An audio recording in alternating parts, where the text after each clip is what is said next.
in the areas to solve it. But also he says factories, factories, factories. He says we now have 10,000 factories, and he's saying if we were to solve the problem of unemployment, more factories have to be brought on board to solve some of the problems there. He also mentioned the PDM. He also expects the president to be mentioning some of those things there. But are these the silver bullets to be able to solve the economic problem that we have, especially with young people in the biggest percentage of 70% in the bracket of unemployment, or those that are in the bracket of self-sustainability farming for themselves? Can that be some of the things that we expect the president to talk about? The last time he talked about coffee in 2023, and he was talking about commercial agriculture, and he said that's where we need to be able to go, especially with the investment that has been put in agriculture to increase the output of agriculture. We look at also the heightening in the amounts of agriculture there. Good afternoon, sir. Good afternoon. It's good to have you. Thank you. Yeah, how are you? I'm very well, thank you. Yes. Your name, please. Fred Bwino Chakulaga. Yes. Honorable Bwino. Major. Retired Major Fred Bwino, what would you desire the president to speak about today? I would desire him to speak about how we can chase away the dilemma of lack of income for that proportion of Ugandans, about 39%, so that they join the money economy. That's the main thing, because if we address it, then the economy of the country would drastically increase. But also, secondly, that qualitative leap of value addition versus quantitative expansion of the economy. I would love to hear from him further measures to ensure that we add value on most of the products that Ugandans are producing, most especially coffee, most especially those products that can be sold internationally. So those are my biggest expectations for his address. And when you also look at a big number of young people coming into the employment or gainful young people that are energetic, what would you like him to talk about? Especially we have a very big workforce. If we look at UGSOUND statistics, what would you like him to say about that? You know, I look at this boom of youth as a resource for the country. So in my view, if he can give the country an agenda for utilizing that resource of younger people, because there are many, numbers are big, they're energetic, and they are educated, they're innovative, so it's a resource. So I want to hear from him how the country can utilize that resource as we look into building our economy. So how do we harness that energy, those numbers, is the question that I want him to address. Lastly, Honorable, when you look at capitalization, businesses are in need of money. Government is borrowing heavily domestically in the last 3 years. How do we solve that issue of capital, especially for entrepreneurs, for businesses? How do we help the private sector to be boosted even more? Well, the private sector is still weak. And when you talk about government borrowing domestically, that's not bad, because in a way it also generates more earnings for those that are able to lend to government. But talking about capital, I think it is still a question, and it remains a question, because capital is still expensive. We have not yet got a sustainable solution to it. So I believe this is still a question, and it remains a question. Thank you very much, Honorable Fred Bwino. It's always inciting to look at it. The Deputy Speaker of Parliament, Thomas Taiwa, and the Speaker of Parliament have gone to receive His Excellency the President, and we are going to switch you live to be able to see the arrival of the President and the proceedings thereafter. Let's get straight to the proceedings of the President coming, because all of us are eagerly awaiting to see what exactly he will be saying this year. Over to you to watch the President's procession there. Before His Excellency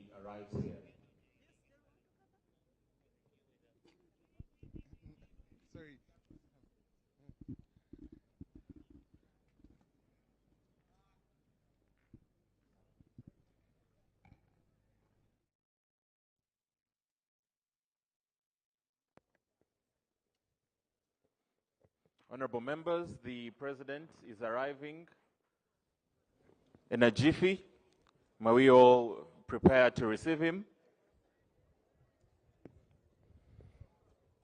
I would like to request everyone who hasn't yet taken their seats in the tent, soon to be proclaimed as the chamber, to come in hurriedly as we prepare to commence today's key activity, the State of the Nation address by the President of the Republic of Uganda.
Honorable members of Parliament, distinguished guests, the President of the Republic of Uganda has arrived. I will request with kindness that we shall rise and receive him.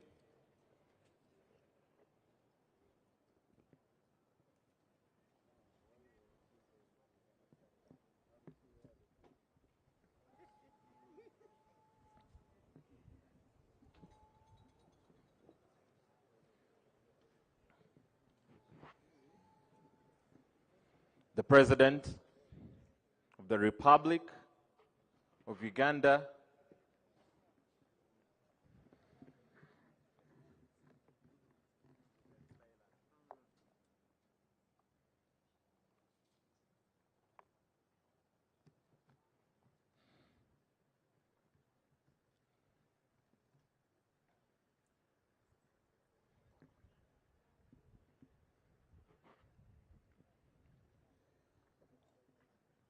Honorable members of Parliament, distinguished guests, the President of the Republic of Uganda, His Excellency General Yoweri Kaguta Museveni,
His Excellency the President and Mama First Lady Janet Museveni are received by the Right Honorable Speaker of Parliament, the Right Honorable Deputy Speaker, the Inspector General of Police, and the Clerk to Parliament.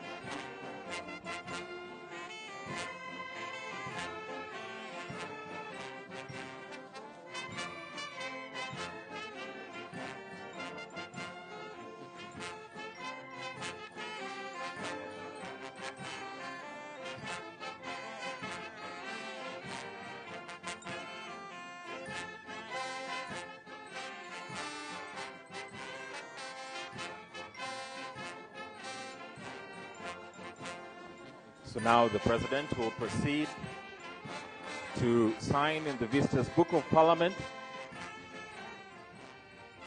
witnessed by the Speaker of Parliament and the Deputy Speaker of Parliament, and we shall remain upstanding, and thereafter the session of the House shall officially commence. Thank you.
Honorable members, His Excellency, the President of the Republic of Uganda, and the Right Honorable Speaker.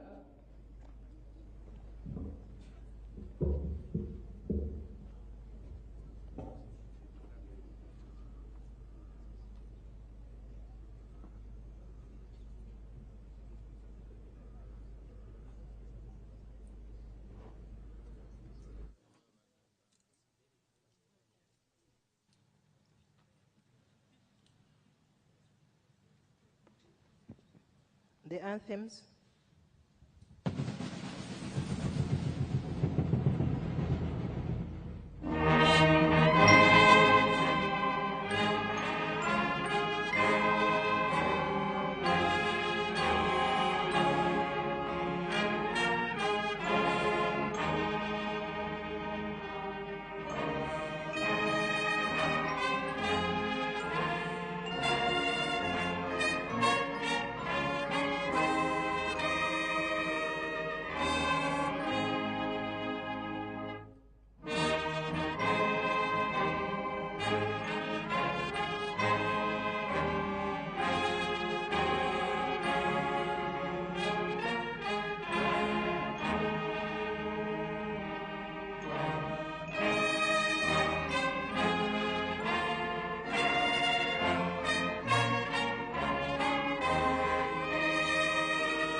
Who in your infinite wisdom and providential goodness have appointed the offices of leaders and parliaments for the welfare of society and the just government of humanity, we beseech you to look upon with your abundant favor these your servants, whom you've been pleased to call to the performance of such important trusts in this land.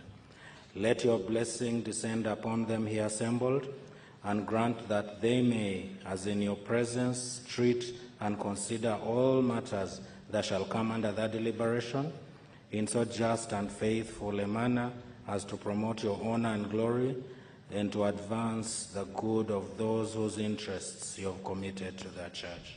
Amen. Amen.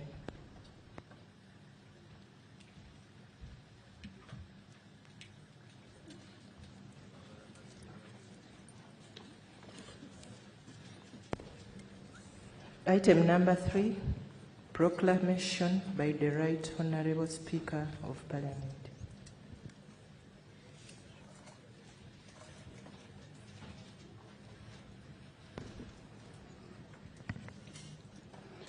Whereas in Article 101, Sub-Article 1 of the Constitution of Uganda mandates His Excellency the President at the beginning of each session of Parliament to deliver to Parliament an address of the State of Nation. Aware that His Excellency the President of the Republic of Uganda has, in accordance with the Article 101, Sub-Article 1, indicated to the Speaker of Parliament his intention to address Parliament on the state of nation on 5th January 2025. Now, therefore, in accordance with Rule 18.1 of the Rules of Procedure, hereby proclaim that 1. Parliament shall sit at Kololo Ceremonial Grounds on 5th June 2025 at 14 hours to receive the address of His Excellency the President of Republic of Uganda on the state of nation, and the Kololo Ceremonial Grounds to be the precincts of Parliament for the above mentioned purpose, given under my hand at Parliament House, Kampala, on 5th day of June 2025.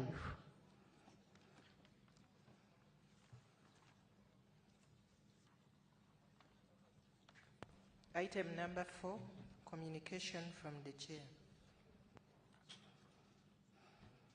Your Excellency, the President of the Republic of Uganda, General Yoweri Kaguta Museveni, accompanied by the First Lady and the Minister of Education and Sports, Mama Janet Kataha Museveni, Her Excellency, the Vice President, Major Retired Jessica Alupo Epel,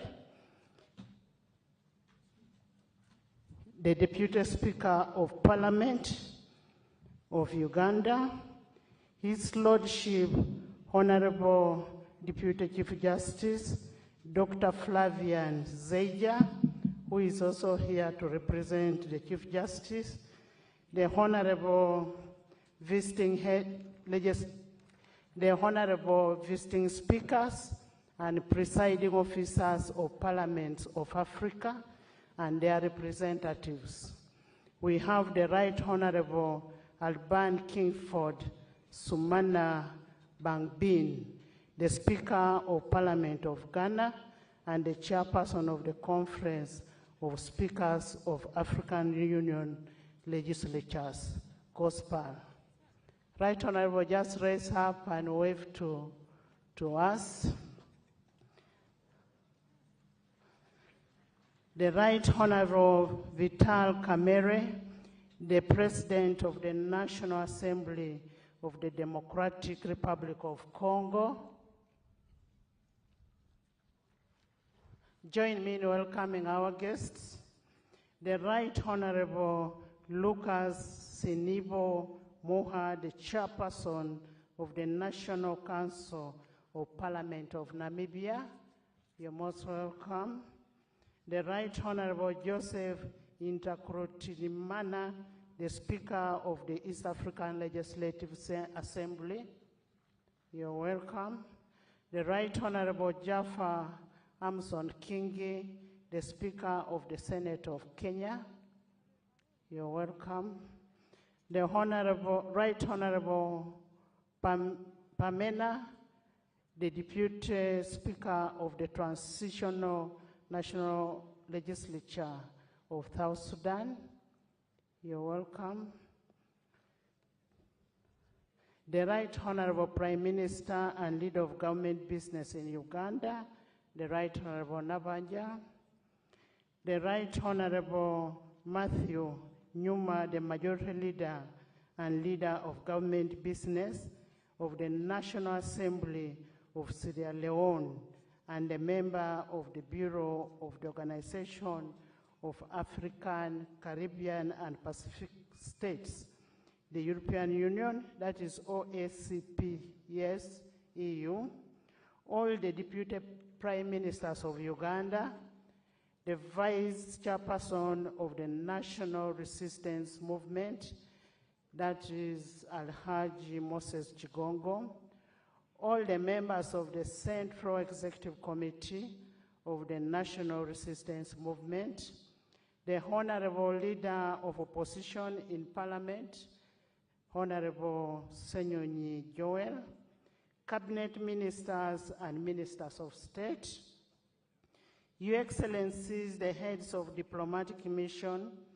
High Commissioners, Ambassadors and members of Diplomatic Corps, Honorable members of Parliament of Uganda and members of the East African Legislative Assembly, Honorable Clifford Ande, Member of Parliament of Shiselish and member of the Bureau of OSC CPS EU, the guest members from other legislatures, the Secretary General of the National Resistance Movement, Honorable Richard Todong, the distinguished former leaders, notably Right Honorable Amama Mbabasi, I've seen, and others, the traditional, cultural, and religious leaders that are present here, the permanent secretaries, the heads of public agencies, corporations, and parastatals, distinguished guests, ladies and gentlemen. I welcome you to this inaugural sitting of the 5th session of the 11th Parliament of Uganda. Today marks the beginning of the final year of the 11th Parliament. I will state without any fear of contradiction that this Parliament has been the epitome of the people-centered legislature. I want to commend His Excellency, the President of the Republic of Uganda, for his unwavering support to the legislature, and I also want to commend all of you, members, for living up to your role and responsibility. Thank you so much. In a special way, I take this opportunity to appreciate all the speakers and presiding officers of sister parliaments and legislatures in Africa that have honored our invitation. Thank you so much for your solidarity and for loving Uganda. You are most welcome to Uganda, the Pearl of Africa. Honorable members, it's a command of the 1995 Constitution of Republic of Uganda under Article 101, Sub-Article 1, that the President shall, at the beginning of each session of Parliament, deliver to Parliament an address to the State of Nation. Therefore, today the House and indeed the nation will receive the presidential address on the State of Nation.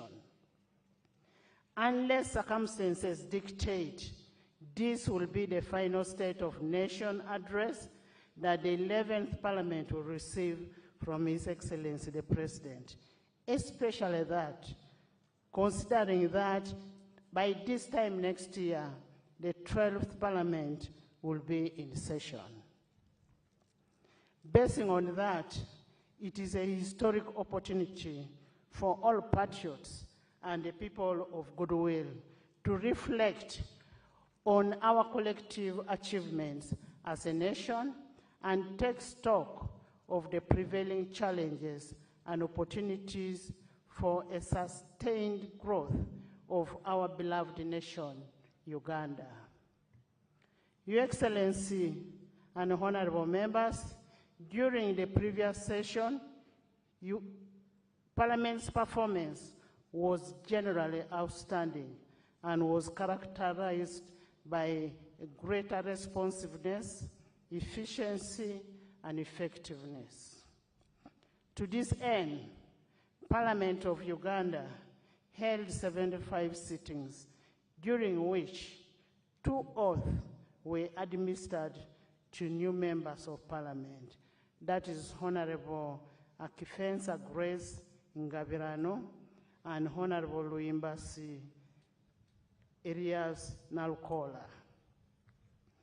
35 bills were passed, 3 petitions were concluded, 45 resolutions were passed and 53 reports were adopted. I take this opportunity to commend the members of parliament and all the entities that took time and contributed to the passing of the following laws: the Appropriation Bill 2024, the Higher Education Students Financing Amendment Bill 2024, the National Commission for UNESCO Amendment Bill 2024, the National Information Technology Authority Uganda Amendment Bill 2024, the Cotton Development Bill Amendment Bill 2024, the Dairy Industry Amendment Bill 2024, the National Agricultural Advisory Services Amendment Bill 2024, the National Forestry and Tree Planting Amendment Bill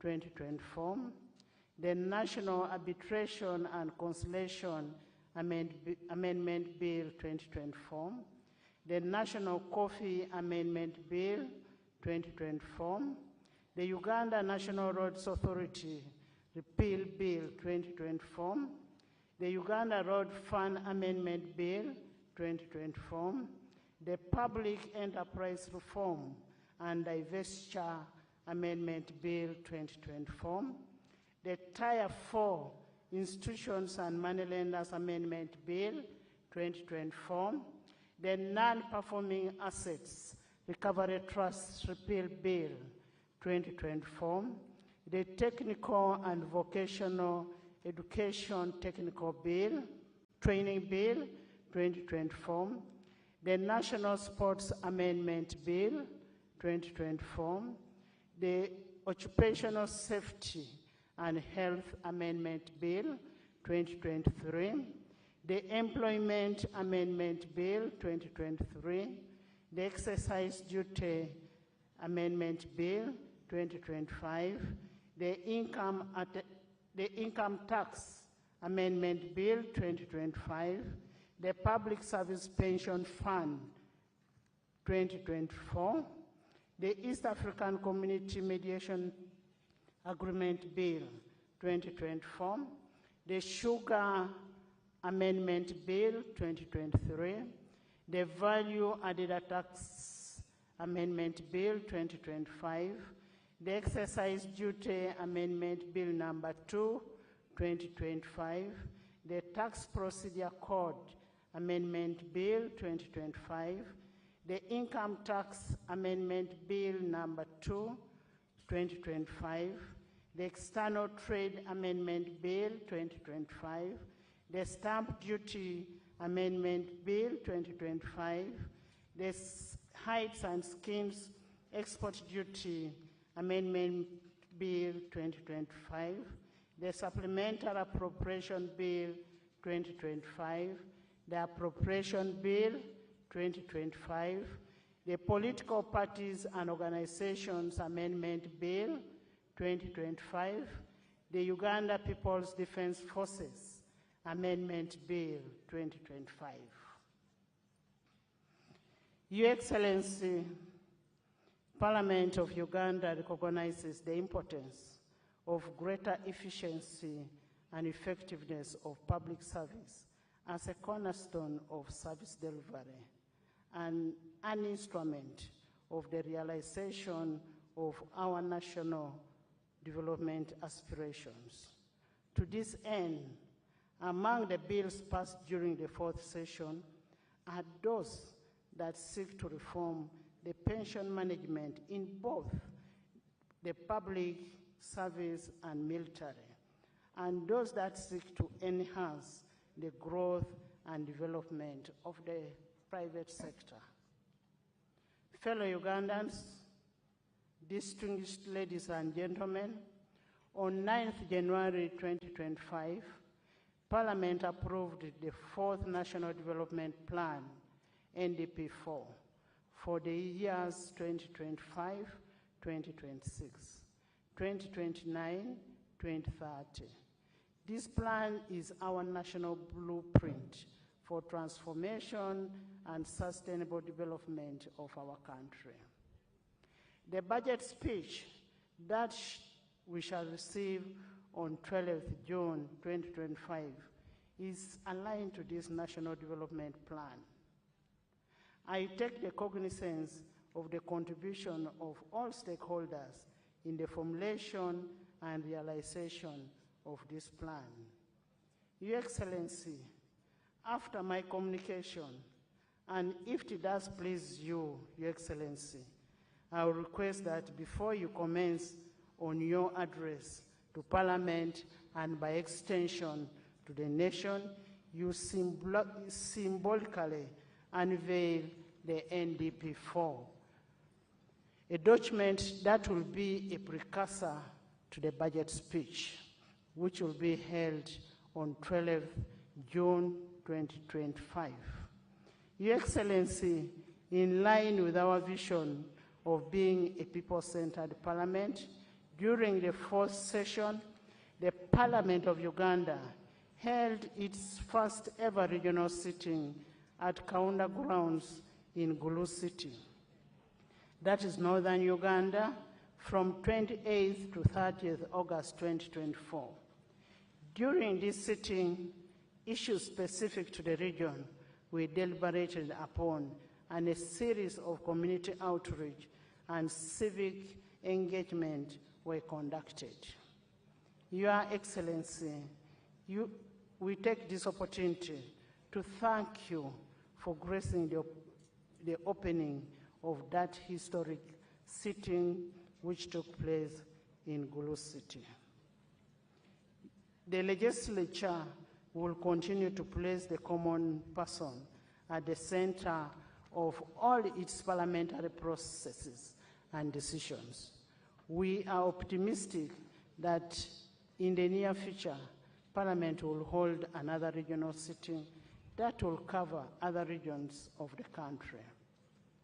In a bid to foster Pan-Africanism and international collaboration with other legislatures and interparliamentary bodies, we continued to further interparliamentary diplomacy through active participation and membership in various interparliamentary bodies, such as the East African Community Bureau of Speakers, the Conference of Speakers and Presiding Officers of the African Union Legislatures, that's COSPAL, the Interparliamentary Union, IPU, the Pan-African Parliament, PAP, the European Union, Africa, Caribbean, and Pacific, EU-ACP group, and the Commonwealth Parliamentary Association, CPA, to mention but a few.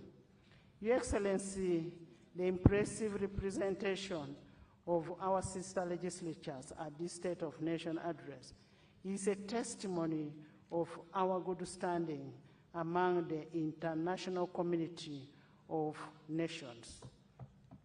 I take this opportunity to once again welcome our guest speakers and presiding officers and thank them for traveling from far and wide to witness this historic occasion. You're most welcome. Join me in welcoming our guests. Your Excellency and honorable members, I take this opportunity to thank you for your role in enabling the remarkable output registered by legislature during the fourth session. I will reiterate my appreciation for the consistent support of His Excellency the President of the Republic of Uganda and Commander-in-Chief of the Armed Forces, General Yoweri Kaguta Museveni. Your Excellency, the 11th Parliament draws inspiration of your effective and impactful leadership as a key enabler and a societal transformation. We undertake that the fifth session that you will open today will remain steadfast in effectively executing its mandate in furtherance to the National Vision 2040 that aims in transforming Uganda in modern and a prosperous nation within the 30 years.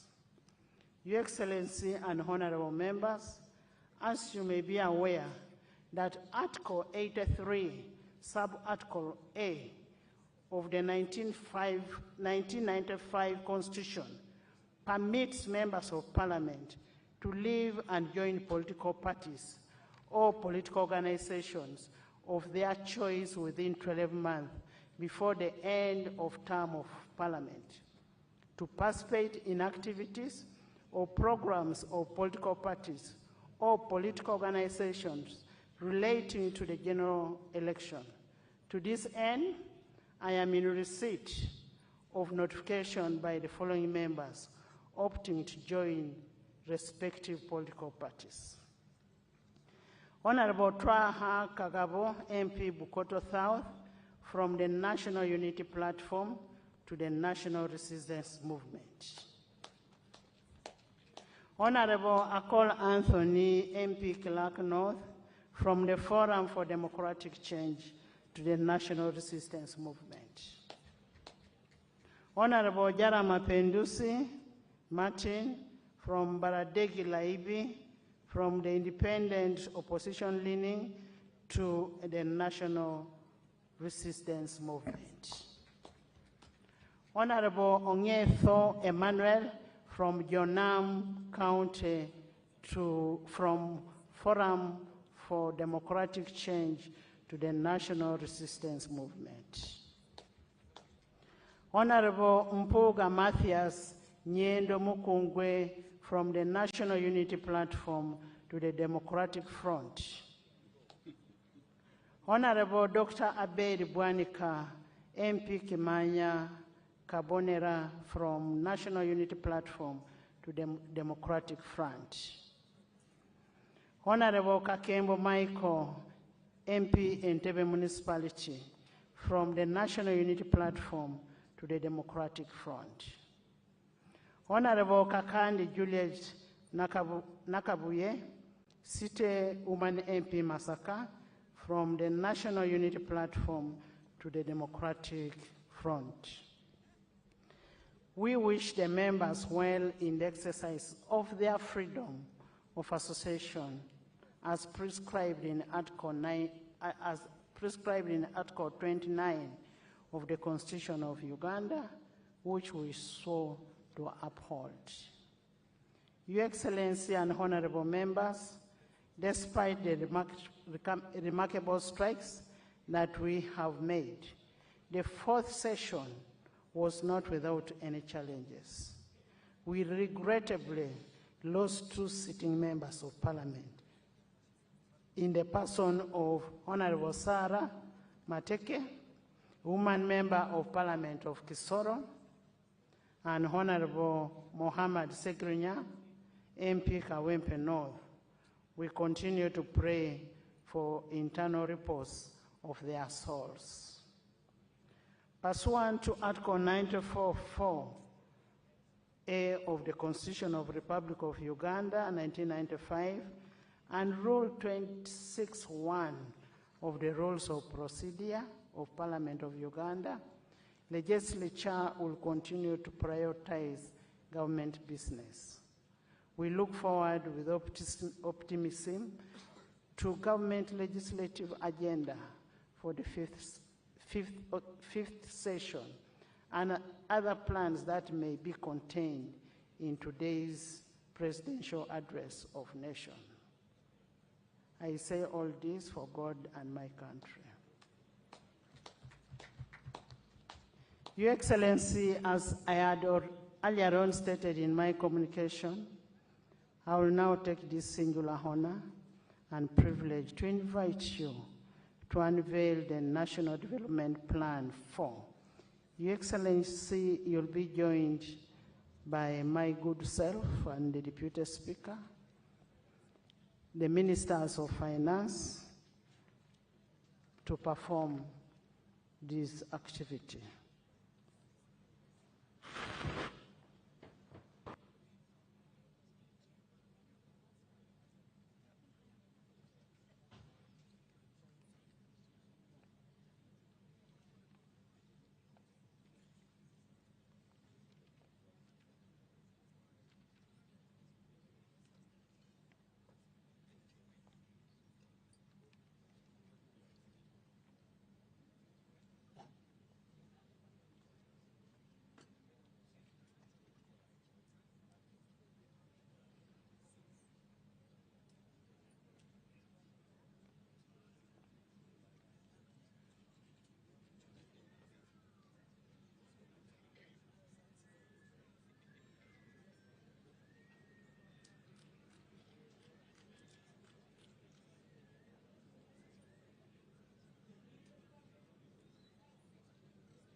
you.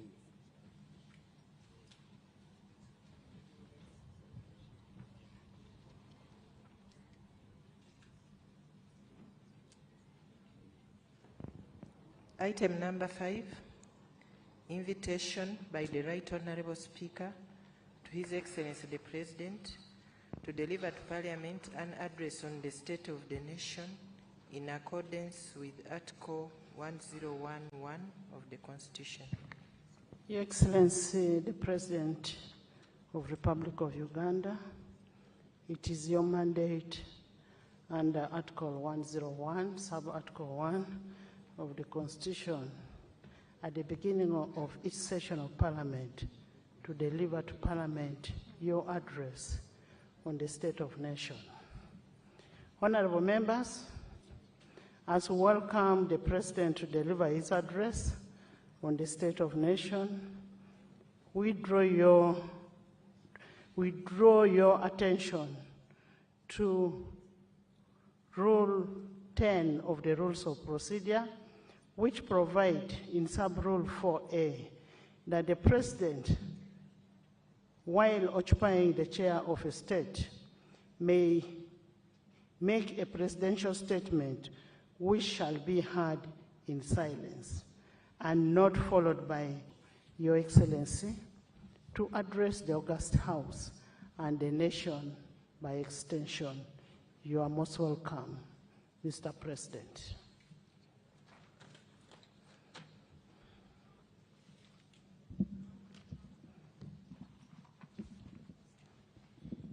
Her Excellency the Vice President,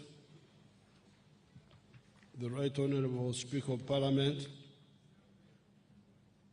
His Lordship the Chief Justice, Right Honourable Deputy Speaker of Parliament, His Lordship the Deputy Chief Justice, the Right Honourable Prime Minister and Deputy Prime Ministers, Honourable Ministers, Honourable Members of Parliament,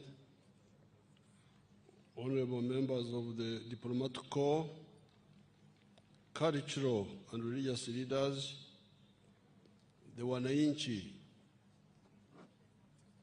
distinguished guests, ladies and gentlemen. In fulfillment of the constitutional requirement under Article 101, Clause 1 of the Constitution of the Republic of Uganda, I am here to deliver the State of the Nation Address 2025. Fellow countrymen, countrywomen, and especially the Bazukulu, abantu abo, I applaud you all for positively utilizing the peace and tranquility prevailing across the country and the improved physical infrastructure to improve your personal lives, your families, and your communities. Since the last State of the Nation address, a number of people have unfortunately departed from this earth. They include His Holiness the Pope, late Pope Francis, the late Honorable Major John Kazora, former Member of Parliament of Kashari, the late Honorable Sarah Mateke Nyirabashitsi, the former Minister of State for Defense, the late Honorable Muhammad Segirinya, the former Member of Parliament for Kawempe North, the late Honorable Dr. Yako Chisa, the former Member of Parliament for Queen County, the late Honorable Babadiri Margaret, the former woman Member of Parliament for Koboko District, the late Honorable Margaret Komhanji, the former woman Member of Parliament for Nakasongora District, the late Honorable Cicely Ignatius, the former Member of Parliament for Bujaga County East, the late Honorable Frank Nabuiso, the former Member of Parliament for Kagoma County, and many other Ugandans who have succumbed to accidents, illnesses, etc. I request that we rise up and observe a moment of silence in the memory of those that have passed on.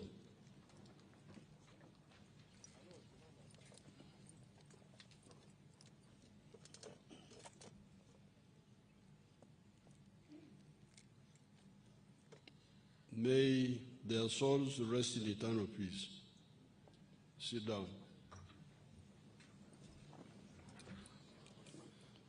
In the Gospel, according to St. Matthew, chapter 7, verses 24 to 27, Jesus talked about two kinds of builders. The wise builder, who built his house on the rock, and the foolish builder, who built his house on sand.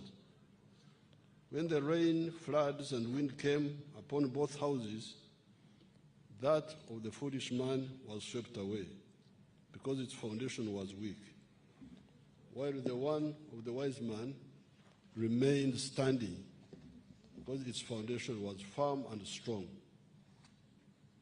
The national resistance movement can be likened to the wise man in Jesus' parable, because we have been able to establish the necessary foundation to catapult Uganda to modernity based on the four principles ideology.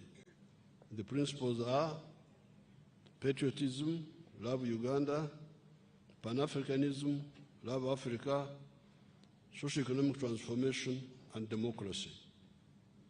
The aim of this ideology is to promote the mass line, i.e., guaranteeing the social uplift of all segments of the society, and not just the few elites. The mass line programs such as UPE and UPE's Universal Primary Education and Universal Secondary Education, the mass immunization campaigns, the wealth creation funds, e.g. Operation Wealth Creation, PDM, Operation Wealth Creation of the Army, where the Army was involved, OWC, EMIOG, etc., have led to significant improvements in the quality of life in Uganda. Life expectancy in Uganda is now 63 years compared to 45 years in 1986. This means that Ugandans are now living longer. In 1986, Uganda's population was only 14 million. The national population housing census conducted last year showed that Uganda's population is now 46 million people. The literacy rate has also improved to 80% now.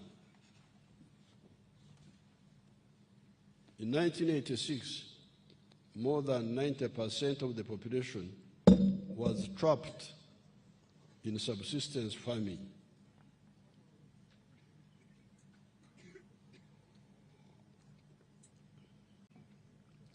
i.e., working only for food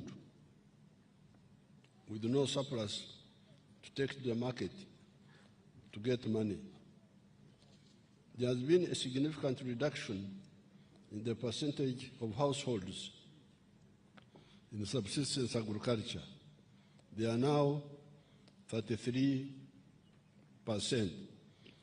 And you hear that at the beginning they were 90%.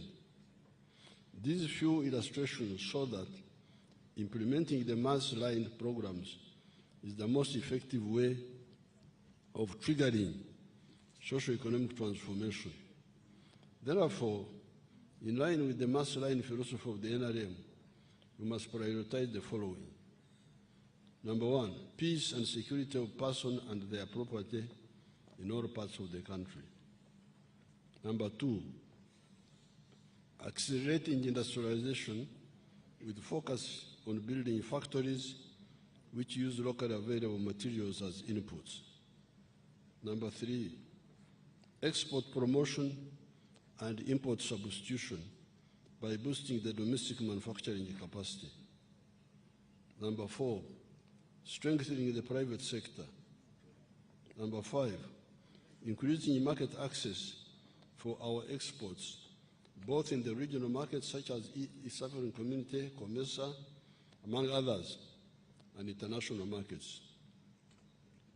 Number 6, skilling our youth through the zone to acquire skills in tailoring, carpentry, metal fabrication, welding, shoemaking, weaving, hairdressing, knitting, and bakery. We shall add also plumbing and motor mechanics. The training is free of charge and no prior education qualifications are required, as you all know. Number 7, increasing revenue collection by Uganda Revenue Authority without hurting businesses. Number 8, expenditure rationalization by restructuring the government. And I thank the Parliament here, as you heard the Speaker was listing those bills which you passed, which enabled this rationalization to take place. Fighting corruption, number 9.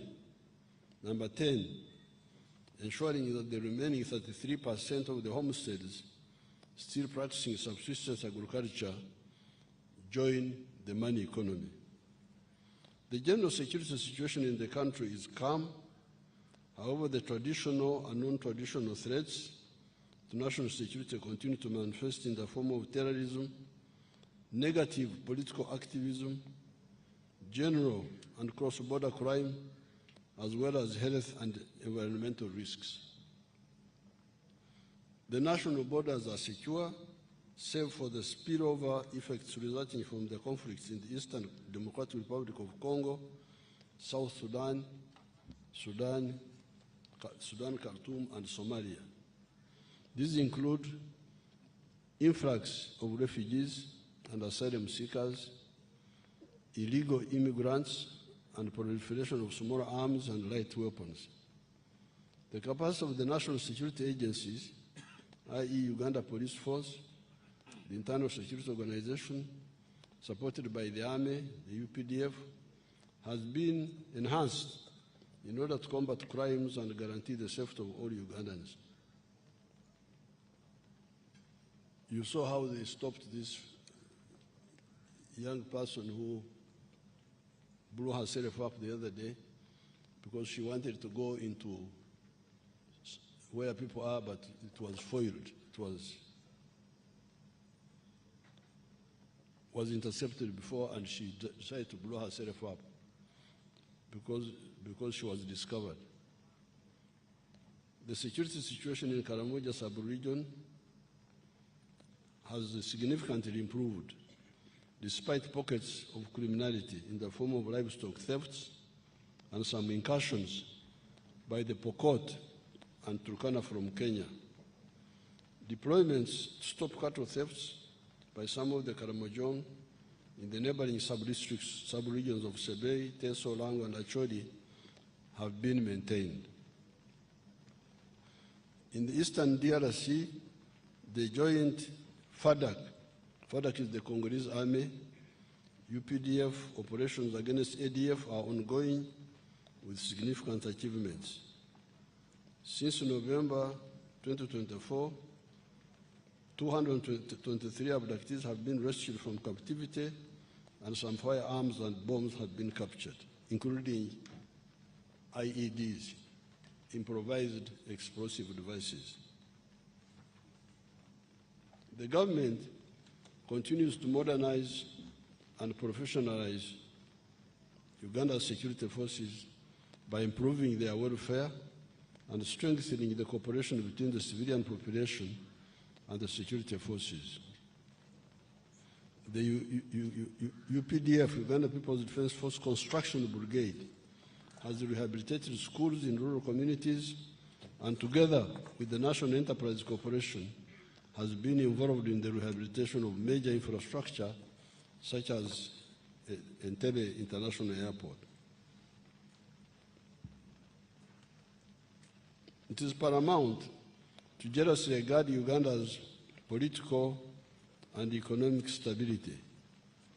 All attempts to destabilize Uganda by internal and external actors have been thwarted and defeated.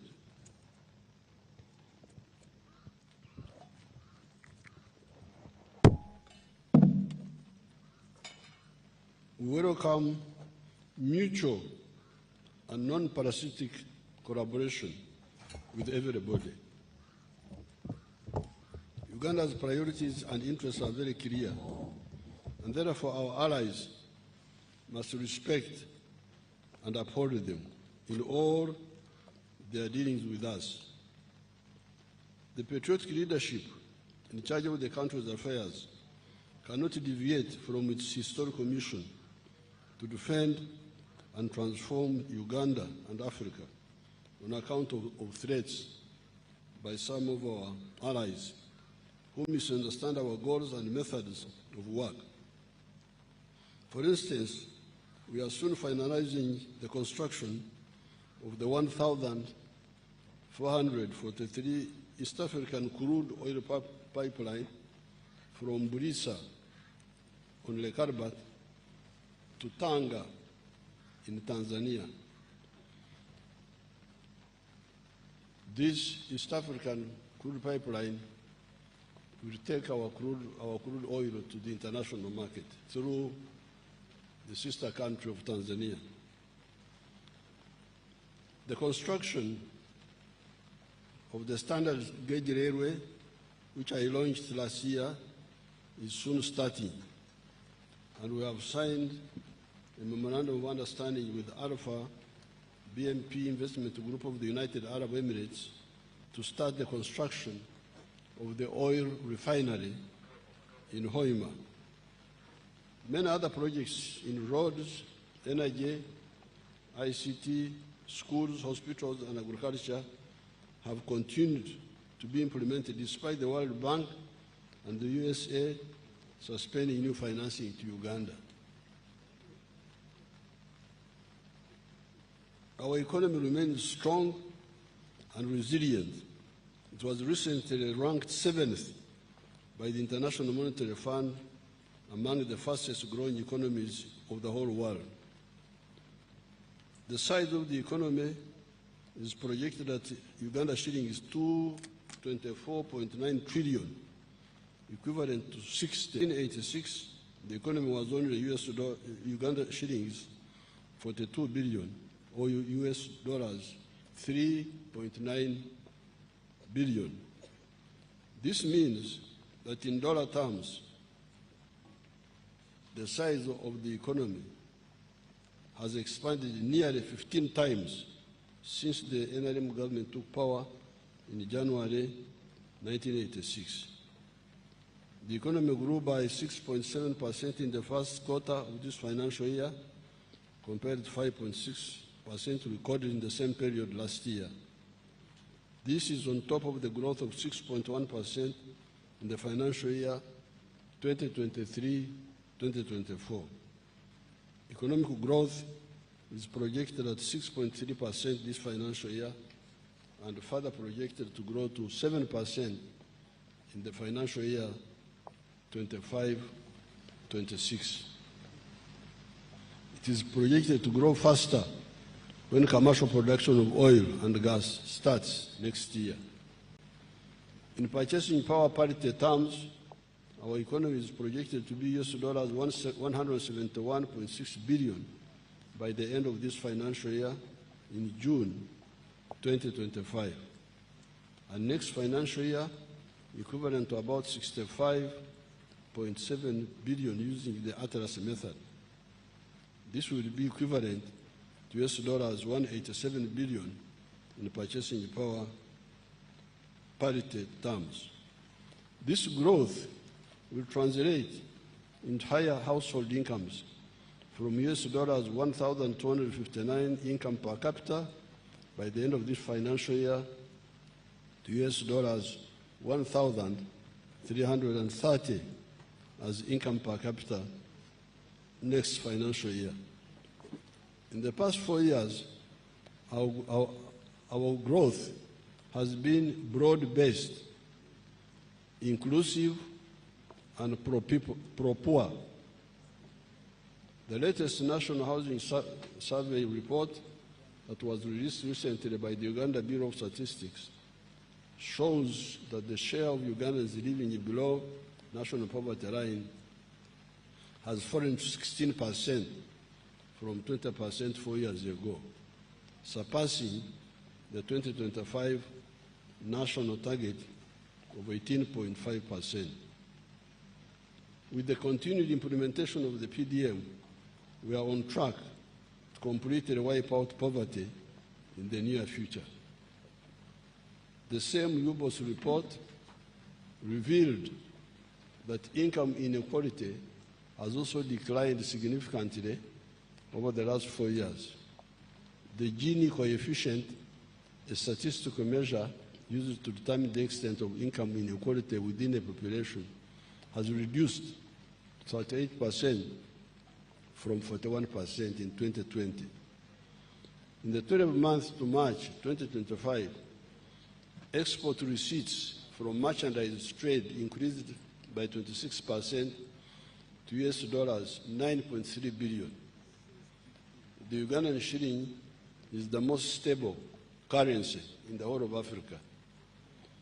During the past 12 months, it has appreciated by 6.1%. Inflation is under control. It is projected at 3.6% in financial year 2024-2025. And Uganda has experienced Africa's second lowest inflation rate in the past decade. Foreign direct investment inflows are projected at US dollars 3.8 billion, while tourism and remittance receipts from our Ugandans abroad are projected at US dollars 1.5 billion and 1.4 billion respectively. During the next 5 years, it is projected that Uganda's GDP is going to more than double to USD 158 billion in 2030 in exchange rate terms and US dollars 296 billion in purchasing power parity terms. These achievements are not by accident. They are on account of deliberate and focused government interventions. Cumulatively, over the last 10 years, government has injected 8 trillion shillings in strategic wealth creation initiatives, which have boosted economic performance. These initiatives include: number one, capitalization of the Uganda Development Bank, 1.45 trillion shillings, to provide affordable capital to manufacturers and small businesses. 2, parish development model, 3.4 trillion by the end of this financial year for the poor rural families. 3, Emyoga, 553 billion shillings. 4, Youth Livelihood Program, 207 billion. 5, Small Business Recovery Fund, 100 billion. 6, Agriculture Credit Facility, 495 billion. Youth Venture Capital Fund, 12.5 billion. Uganda Women Entrepreneurship Program, 168 billion. Invite Project, 800 billion. The Grow Project, 824 billion. And the Uganda Development Corporation, shillings 1.2 trillion, among others. Merchandise goods exports grew by 26% to US dollars 9.3 billion in the year ending March 2025. The top exports include gold, 3.7 billion, coffee, 1.8 billion, cocoa, 410 million, industrial products such as cement, Uganda, US dollars 335 million, metal products such as steel, US dollars 230 million, sugar, US dollars 190 million, fish, 177 million. The export value of milk and milk products increased 10 times from US dollars 28 million in 2015 to US dollars 285 million in 2024. The total export earnings of goods and services reached US dollars 11.81 billion by March 2025. The prices of consumer goods and services have remained low, averaging 3.4% in the past 12 months to April 2025. This is good for savers and investors to be able to plan their investments and plan with certainty. The low inflation was due to a stable exchange rate, good crop harvests, and the decreasing global prices of liquid fuels. The prices of diesel, petrol, and kerosene reduced by 4.2%, 2.5%, and 1.7% respectively on average for the year ending April 2025. The increased domestic capacity in sugar production has led to a reduction in the consumer prices of sugar by 10.8% in April from what it was the same month a year ago.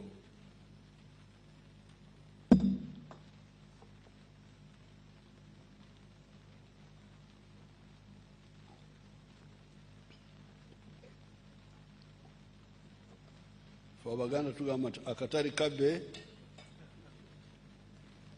kabbe temanyi Luganda. Akatali kabbe oli amagumba osola mu mulyango. Bano Baganda bakika ki bannange?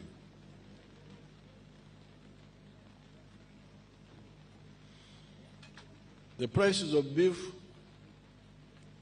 have increased by 10%, in part due to the increased export of beef to the Middle East, which has increased demand.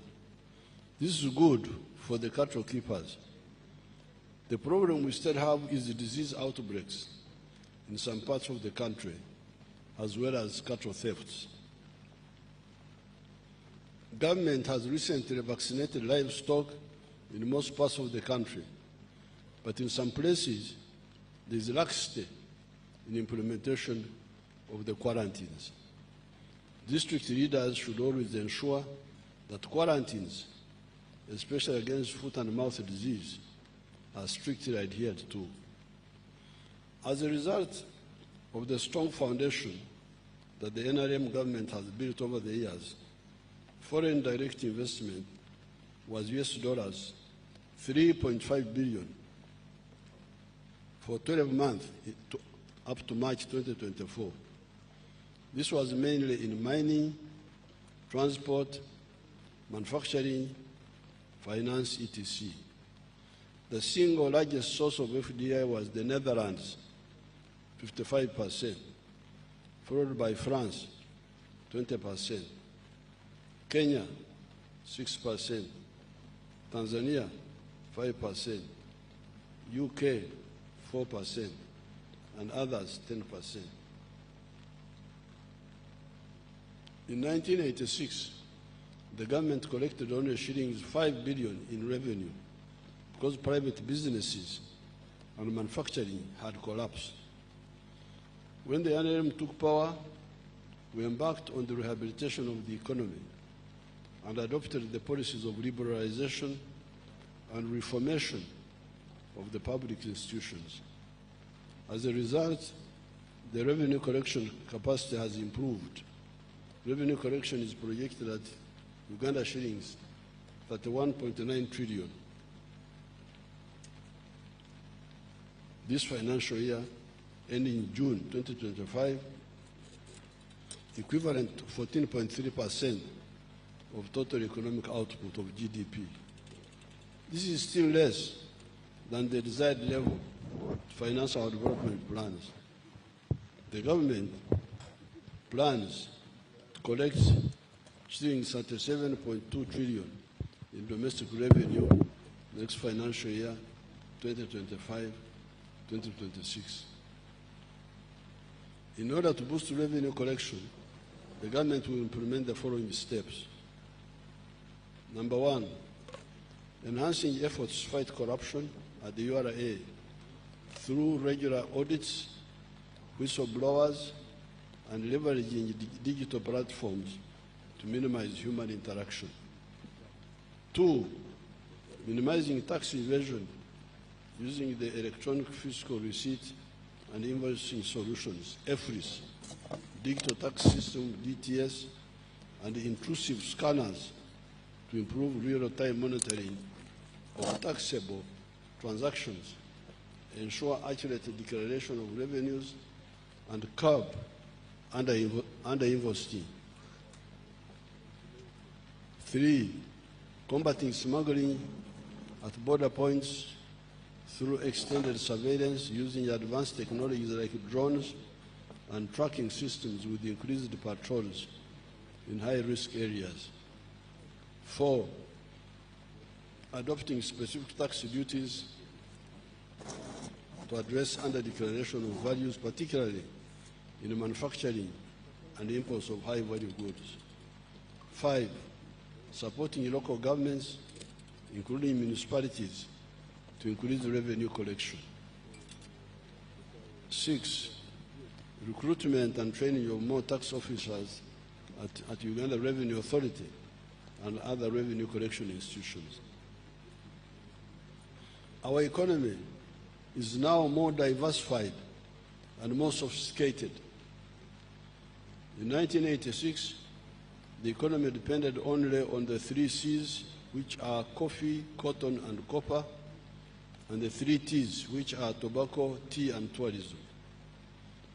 According to a study conducted by the Harvard Economic Lab, in the last 10 years, Uganda added 20 new products to its export basket and has an opportunity of harnessing production of 50 new complex products. Some of these new products include ICT equipment, serums and vaccines, medicines, new pneumatic tires, batteries, gas turbines, electronic integrated circuits, transmission apparatus for radio, telephone, television sets, measuring instruments for physical and chemical analysis, and among others. These new products have contributed to the continued diversification of our exports. Manufacturing is the answer to the challenge of unemployment.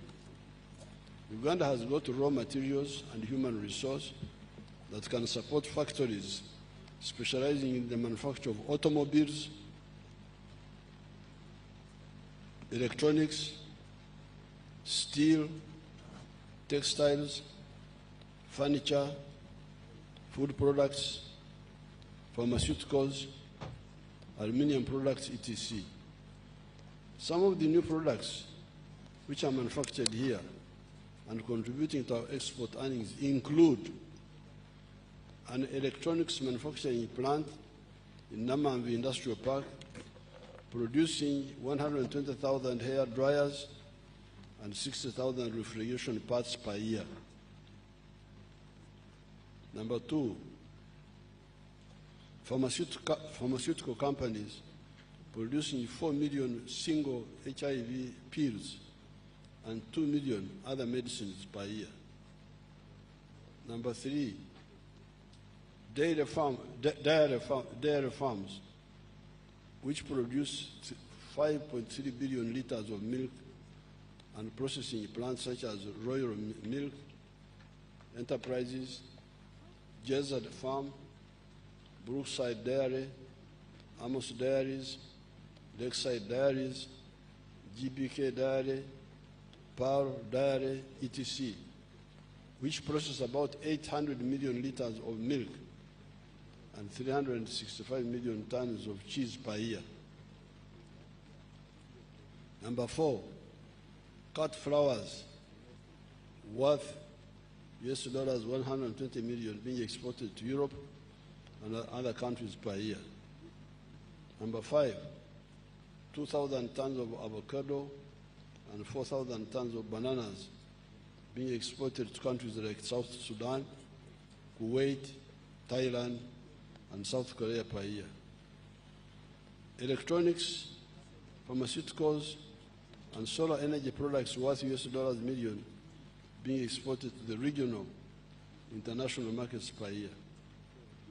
Therefore, with the roads and electricity we have now, the emphasis on skills development and the entrepreneurial spirits of Ugandans, the country can increase the share of manufacturing goods in total economic output to the levels of South Korea, Thailand, or Malaysia.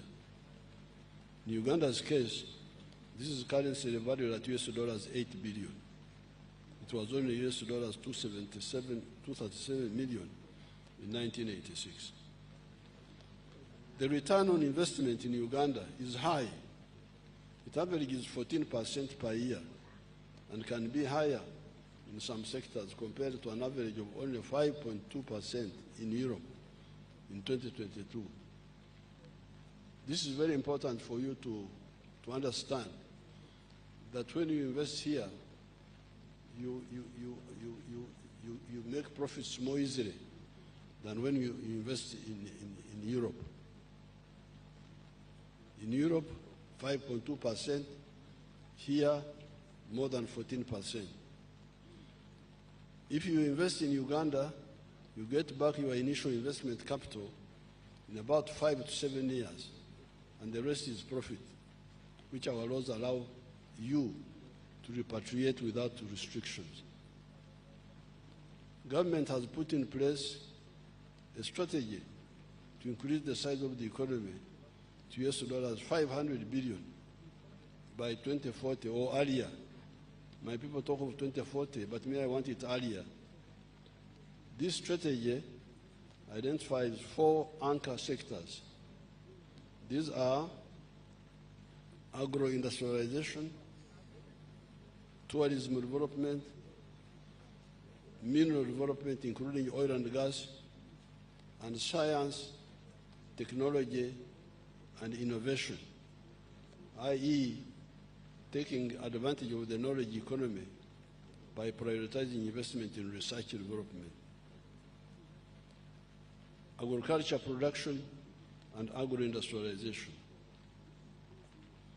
Government has invested in irrigation in order to boost agricultural production.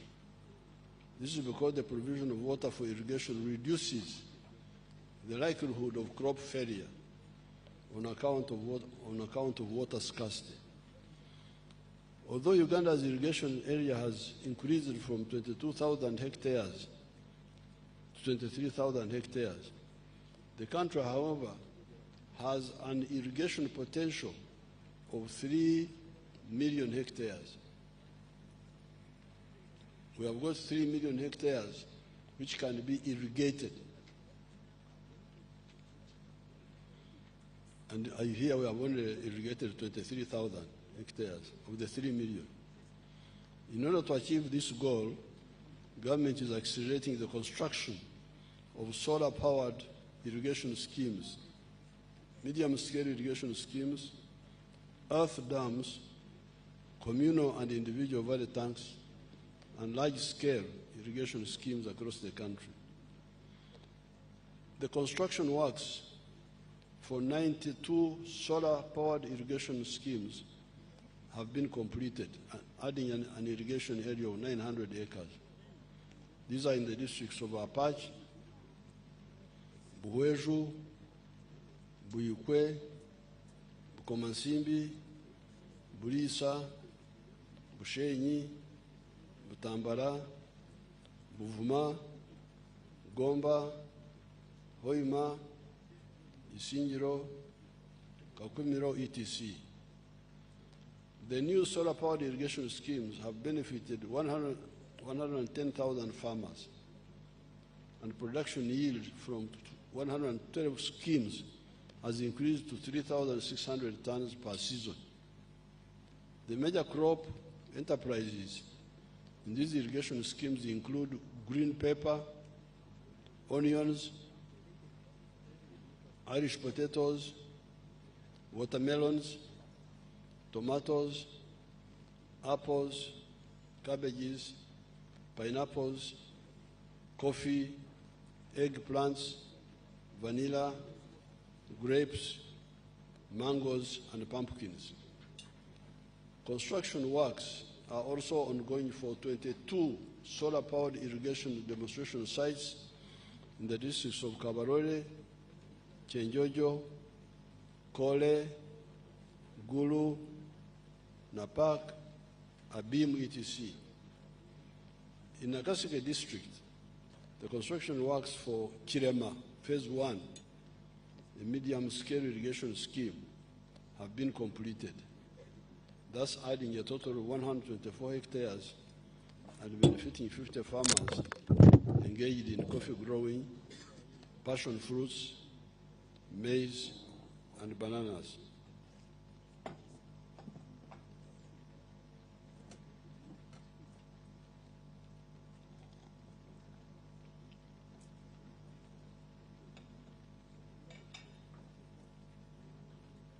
Magezi g'Abaganda.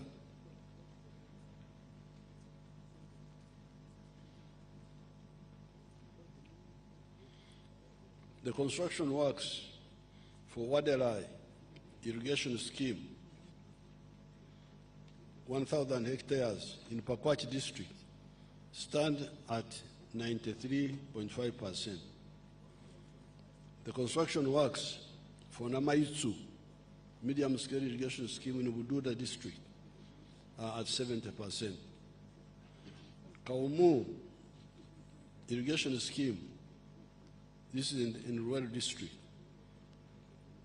is at 90%, among others. A mega irrigation scheme, Nyimur, covering 3,300 hectares, has been constructed in Lamo district. You know where Lamo is? You people, you don't know where Lamo is. Lamo is far away, far away, far away on the Sudan border, South Sudan border. Other construction works include Achomai irrigation scheme in the Bukedea district, covering 1,480 hectares and targeting 1,600 households.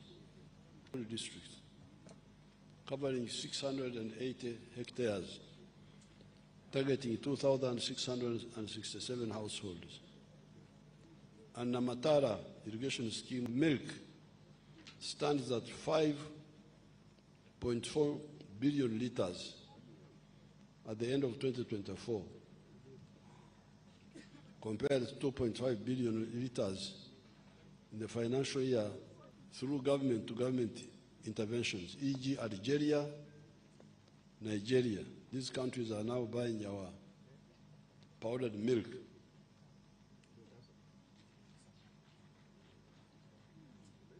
This has resulted into an increase in the US dollars 28.7 million in the financial year 2014-2015 to US dollars 285 million in the 2024 year.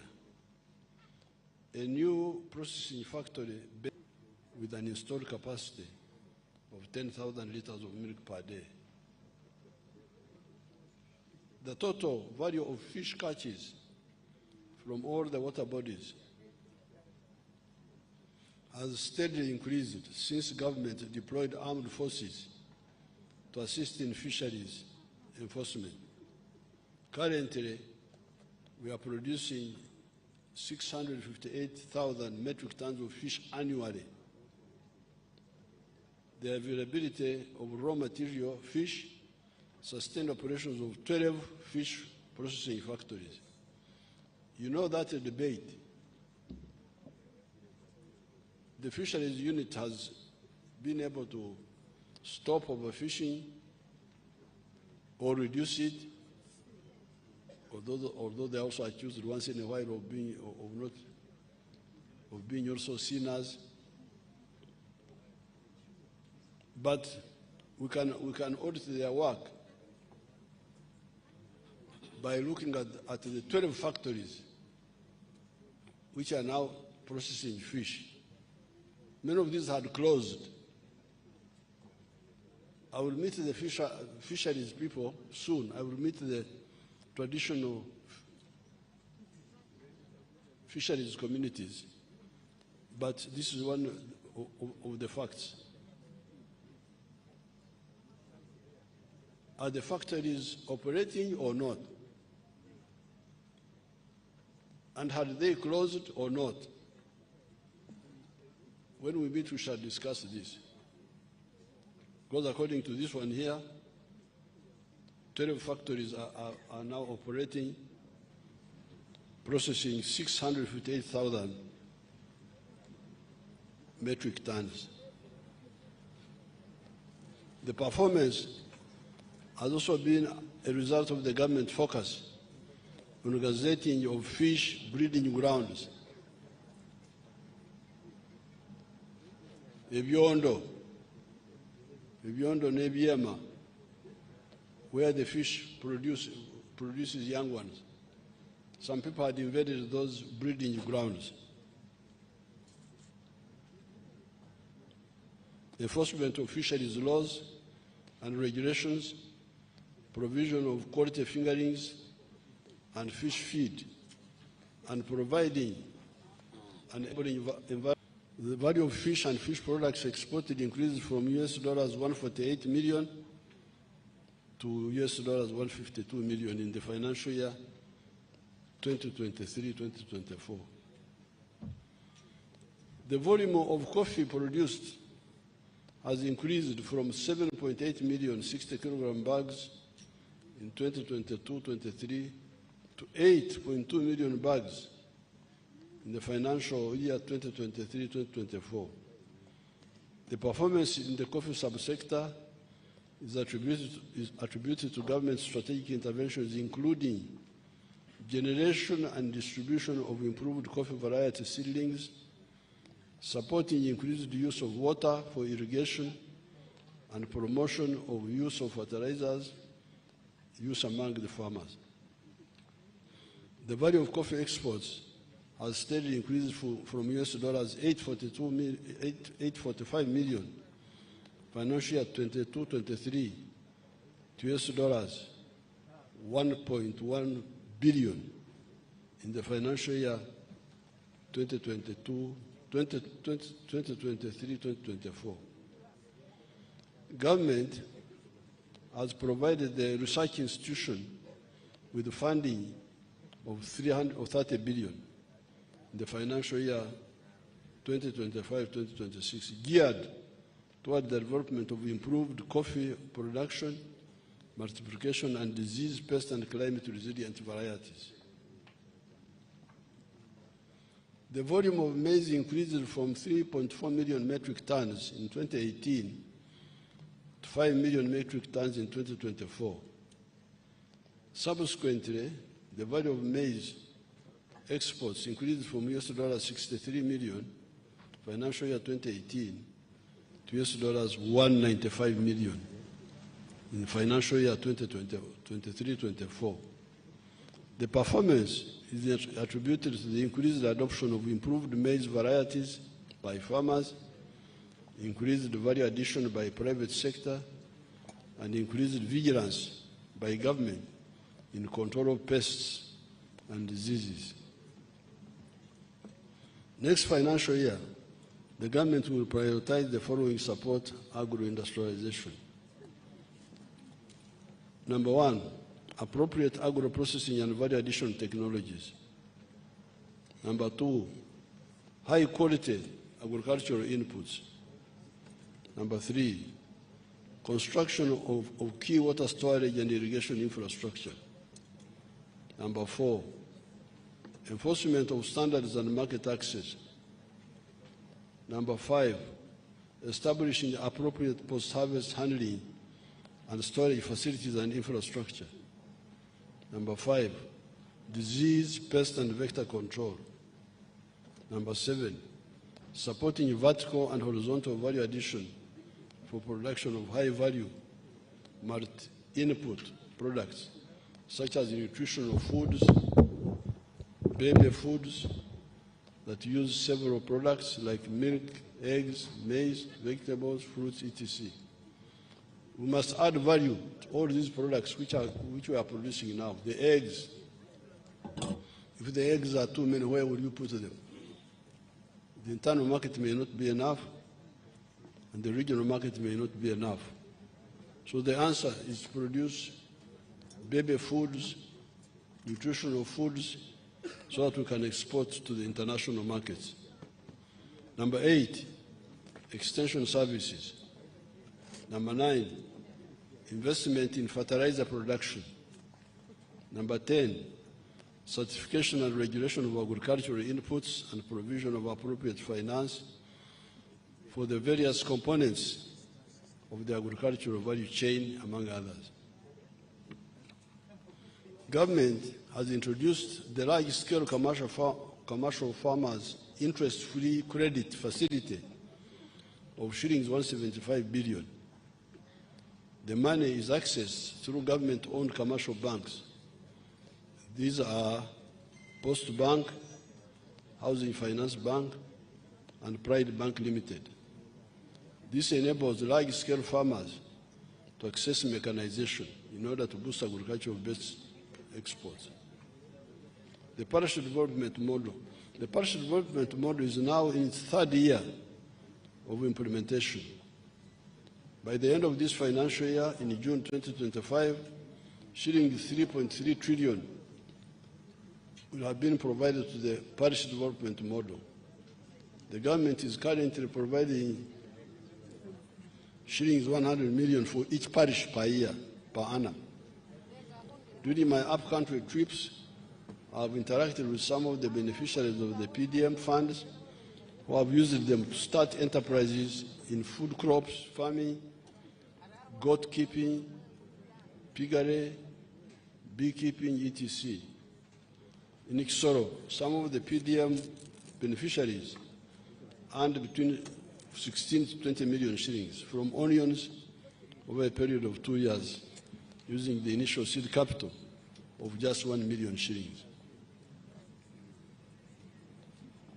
Tourism receipts were valued at US dollars 1.4 billion in calendar year 2024. This is a significant recovery from US dollars 562 million in 2020 when we had the corona shutdown.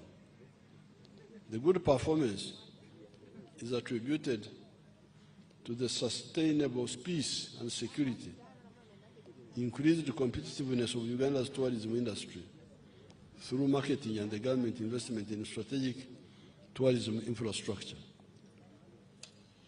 To support tourism, the government has provided adequate security to the tourism sites, improved physical infrastructure, and supported the tourist companies with tax relief. Government is strengthening economic and commercial diplomacy through our embassies or missions abroad to promote tourism in addition to mobilizing foreign direct investment and enabling penetration into export markets. Uganda's proactive support for meetings, innovations, conferences and exhibitions, and our participation in global tourism expos resulted in hosting 267,000 tourists in wildlife protected areas. Government has maintained 1,200 kilometers of trail tracks and roads in the national parks. An important aspect in tourism promotion is adherence to the international standards in terms of grading of accommodation facilities, such as hotels and restaurants,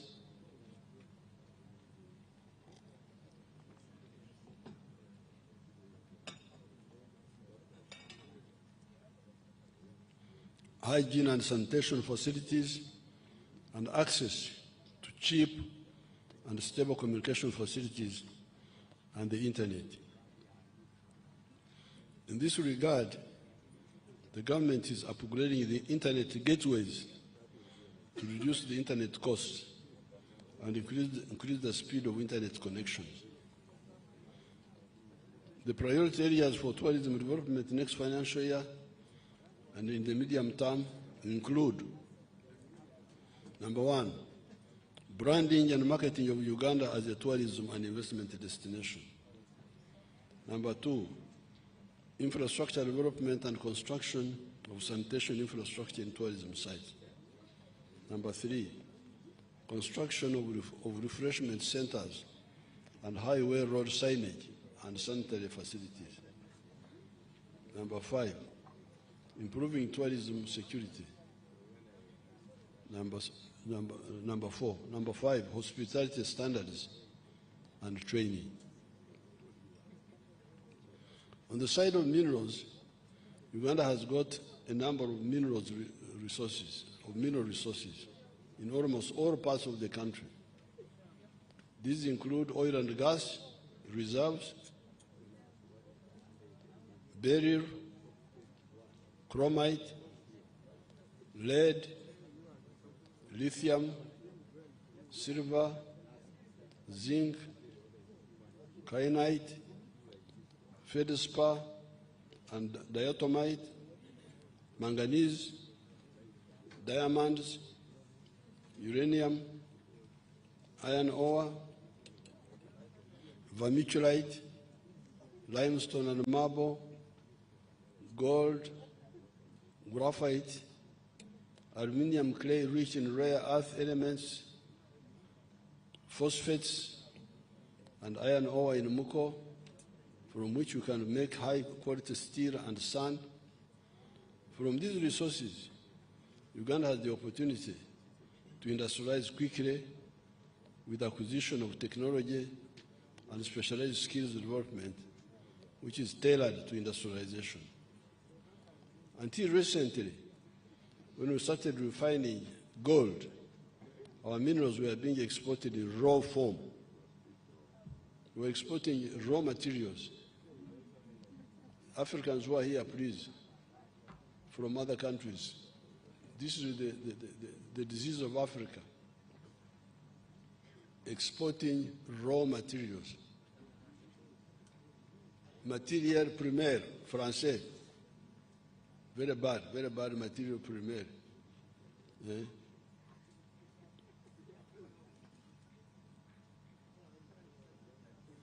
This means we are donating all the benefits, such as jobs and money, to other countries. I don't have time to give, like if you take iron ore, at one time, if you would export a ton of iron ore, they would give you $47. At that time, the one who processed the iron ore into a ton of steel would earn $900. You get $47. The clever foreigner, cleverer than you, gets $900. And all the jobs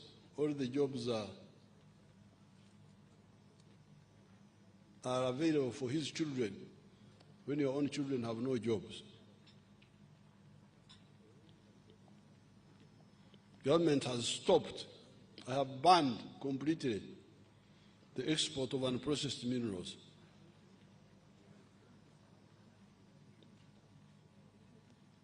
Some of the people wanted to kill me. I say, you kill me, but I will not.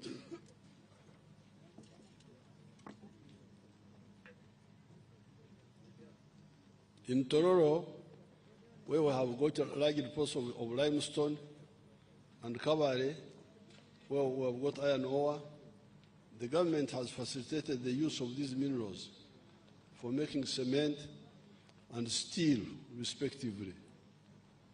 In Kabare, we have put in place the infrastructure for mining the iron ore, from which domestic steel manufacturers have started making high-quality steel.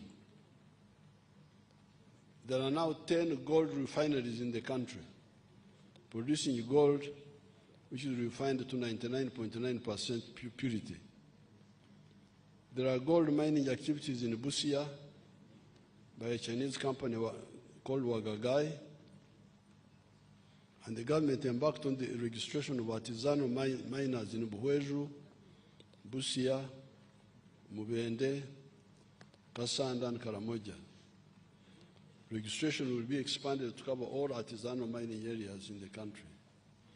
In Moyo, there are gold reserves and a huge limestone deposit apparently, which is raw material for cement production.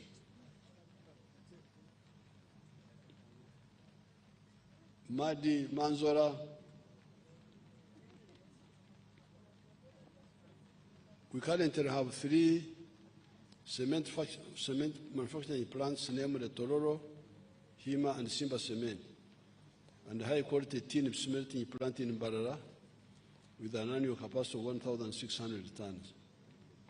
A number of cement factories are coming up in Karamoja. Government is also facilitating the establishment of a modern mineral laboratory in Entebbe, which is in the final stages of accreditation to international standards.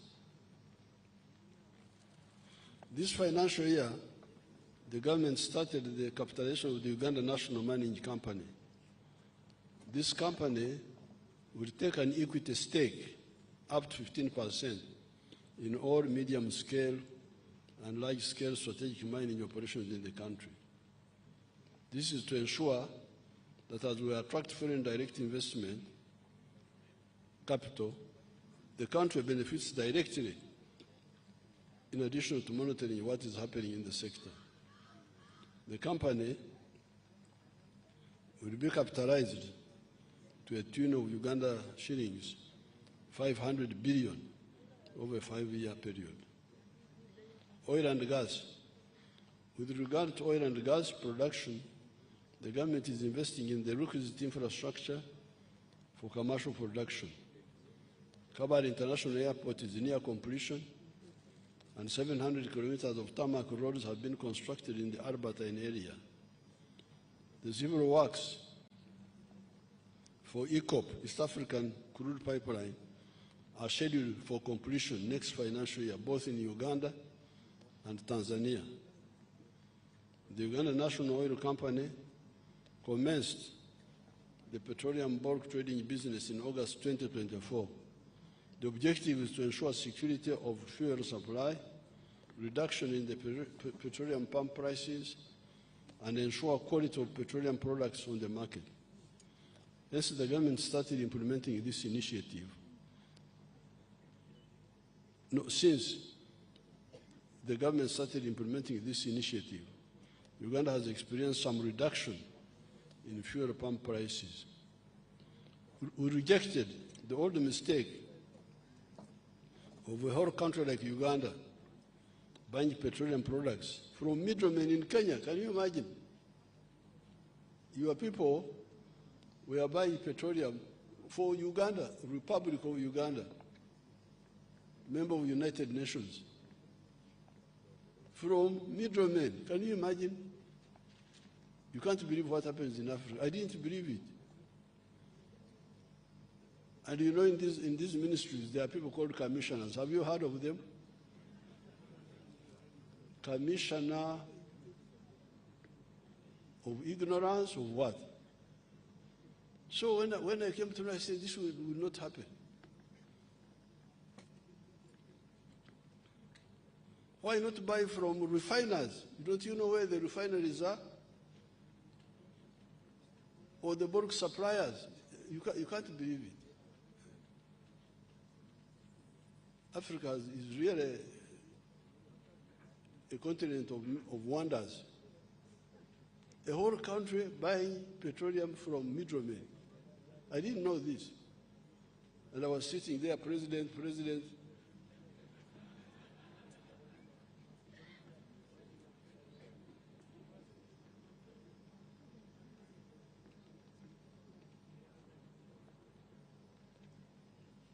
In the minerals sector, government investment next financial year will prioritize the following. Number one, establishing the quantities of the remaining mineral reserves. Number two, strengthening the mineral tracking system to improve transparency and meet the international rules of origin. Number four, adequate capitalization of the Uganda National Mining Company. Number four, the governance framework and the fiscal rule for mining sector. Number five, expediting finalization of the East African crude pipeline. Number six, prioritization of construction of the oil refinery and refined products pipeline. And number seven, commencing the construction of the Kabarega Industrial Park to attract petrochemical industries, among others. Science, technology, and innovation. I want to commend Ugandan scientists for nurturing our nascent knowledge economy. Our scientists have been active in developing automobiles, vehicles. You show them the vehicles, you show these honorables and all these powerful people. Motoka zaffe bannange ziri luddawa ziteekeko.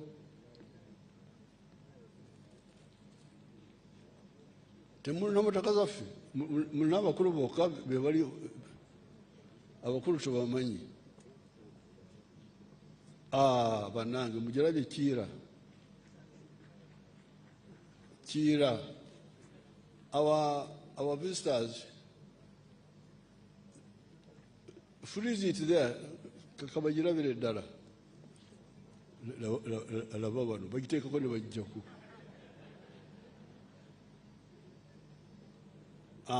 You leave it there. Freeze it there. Now, those buses are electric buses manufactured by your children here. From zero to the whole thing. They are called Kira. Kira is our name for the Nile. The Nile, other people call it Nile, but for us we call it Kira. Even the South Sudanese, they use the same name. That's why His Excellency Salva Kiir. Salva Kiir means the Nile.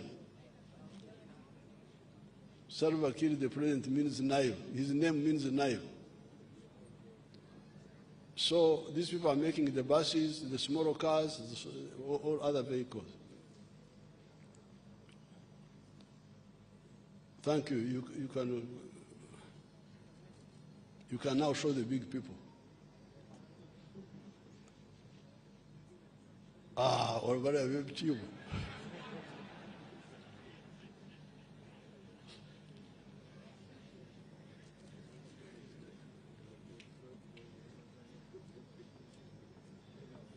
I want to commend Ugandan scientists for nurturing our nascent knowledge economy. Our scientists have been active in developing automobiles, vaccines, electronics, therapeutics, diagnostics, and other healthcare tools.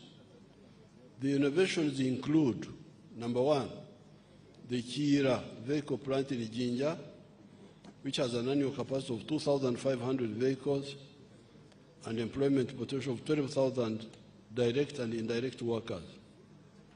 There are 39 buses operating on our roads from Chira, and 30 buses are under production.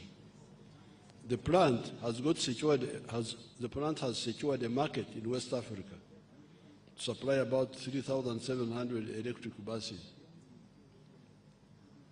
Number 2, Dye Biopharma Manufacturing Facility in Matuga. Can you show it to us, that one there? That one is a clever Ugandan who is heavily supported by the government. But he has also attracted some support from other places. The biopharma manufacturing facility in Matuga has filed more than 100 patents in the United States, including a cancer treatment technology based on the gene therapy, a highly potent gene therapy technology for red blood cells generation by the bone marrow, an mRNA vaccine that treats brain degenerative tissue disease, an anti-malaria vaccine, a vaccine for HIV, a one-month insulin shot, a type 1 diabetes vaccine, a universal foot and mouth disease vaccine, and a biological molecule for penicillin. All these patents are there. You can check them by your people. Magora. I don't know whether is Magora here. If he's here, you could stand up and you see him. Number 3, developing the vaccines of the Crimean Congo hemorrhagic fever and the Rift Valley virus. Number 4, accreditation of the Alphasan vaccine manufacturing facility to produce anti-tick vaccines for the second phase of clinical trials. Number 5, Professor Wang's clinical trials of his natural therapeutics. He's also establishing an international certified production facility in Soroti Industrial Park. Number 6, the PCR kit developed by scientists at Makerere University to conduct more than 2 million tests at 50% of the cost of imported alternatives. This has saved the country US dollars 37 million in imports per year. Number 7, Guru University developed highly effective rapid test kits to crop diseases for cassava and sweet potatoes. Number 8, the Engineering Development and Innovation Centers in Rebtete, Chilhura District and Namamvi are enhancing capacity for industrial technology, metallurgy, electrical and electronics, civil engineering, automotive technology, agricultural mechanization, and construction machinery. Number 9, the presidential initiative on banana industrial development plant in Bushenyi. Can you show us that one? Bushenyi Banange. Bushenyi Banange.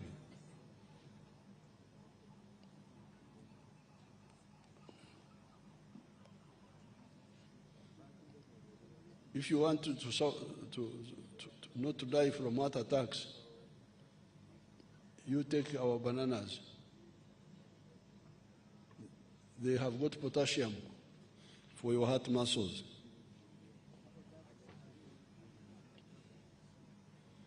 The presidential initiative on banana industrial development, PBID plant in Bushenyi, has significantly increased commercial production capacity to 140 metric tons of fresh matoke. Matoke is what we call bananas in our language, per day. The plant has sale orders from the Royal Kingdom of Saudi Arabia, Qatar, and Italy. Over the last 17 years, the NRM government has prioritized infrastructure development, especially the roads and electricity. We now have a solid foundation to support industrial development. All parts of the country are interconnected using tarmac roads and good madam roads. This means whatever is produced in the country can easily reach the markets.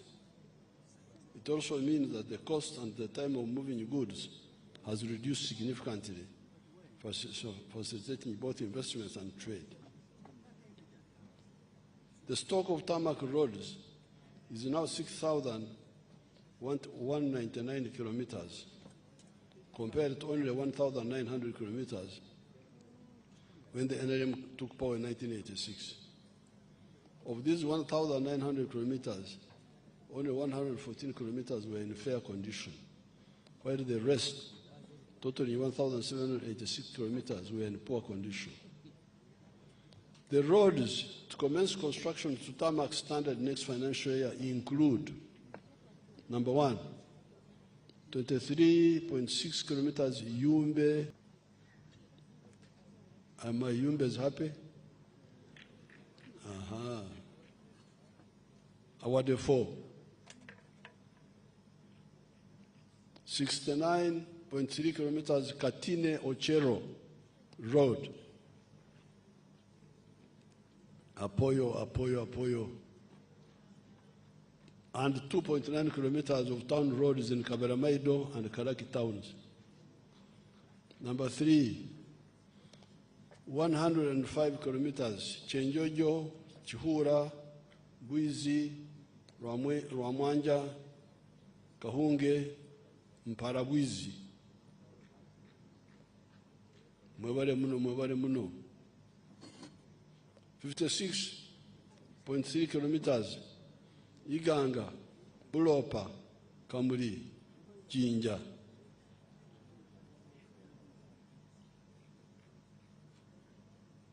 Mwebale ino 127 kilometers Mbulamuti, Kamuri Bukungu. At long last. 10 kilometers Jinja City roads. 115 kilometers Kitugum Kidepo, Apoyo.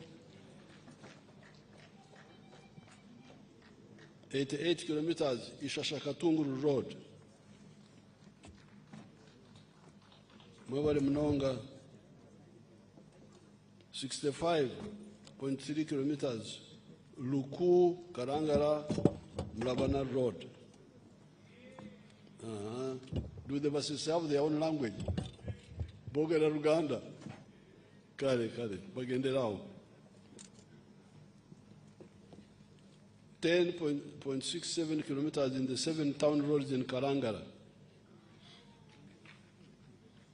72 kilometers Nabumari, Butareja, Namutumba.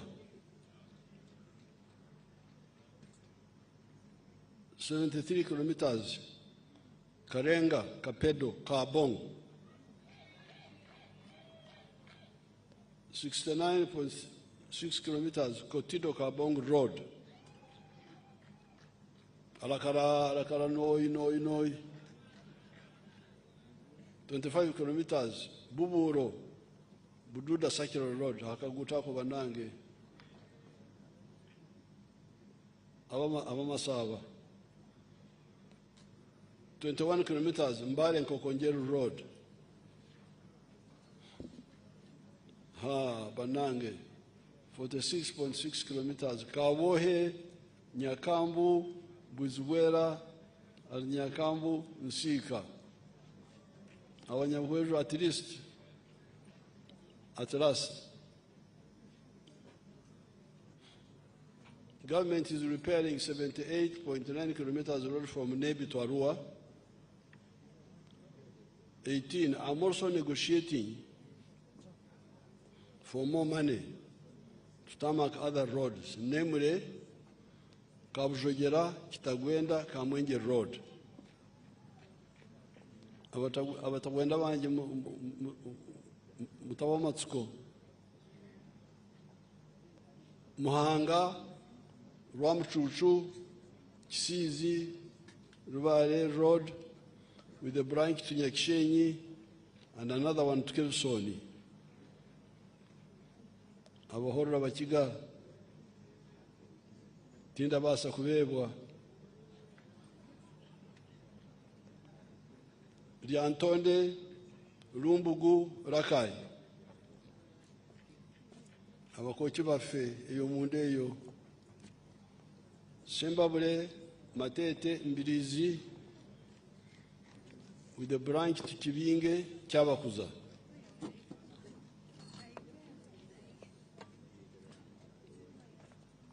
Myanzi Kasanda Kiboga abantu bange bekasanda mu akaluru mukatereze utereza akaluru eyo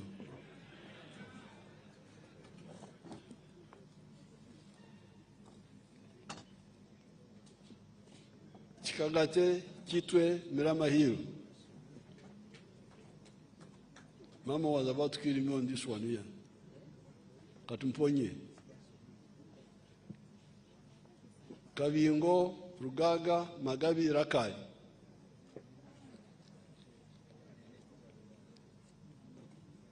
Ruero, Butarangwa, Ngoma, Williamshenyi, Masindi.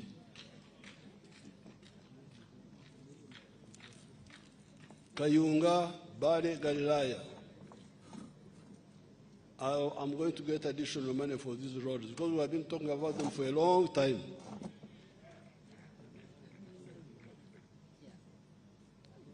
This will be in addition to completion of the following roads. 92 kilometer Muyembe na Kapiripirit and 25 kilometer of service roads. 21 kilometer Kira Matuga Road, an improvement of the 5 junctions, 26 kilometers of Tororo Busia Road, and Mayuge and Busia Town Roads, 6.6 kilometers Kawuku Werenga Road, 100 kilometers Apache Lira Poranga. These are already being worked on. They are going to be finished. And 1.6 kilometers to Namagonde Bugiri Fuel Tank Reservoir. The roads for maintenance or reconstruction include Kampala Jinja Highway, 72 kilometers, Busunju Kiboga Hoima, 145 kilometers, Mubende Road, Mitiana Mbende Road, 86 kilometers, and Mubende Chenjojo Road, Bende Chenjojo Road, 95 kilometers. Mitiana Town Road, 14 kilometers. Abe Mitiana Mtereza Karuru Bandange.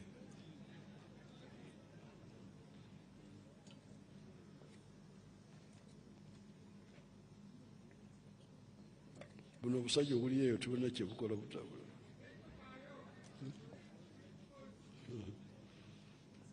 Mugenda muleta obusajja sajja buliyeyo.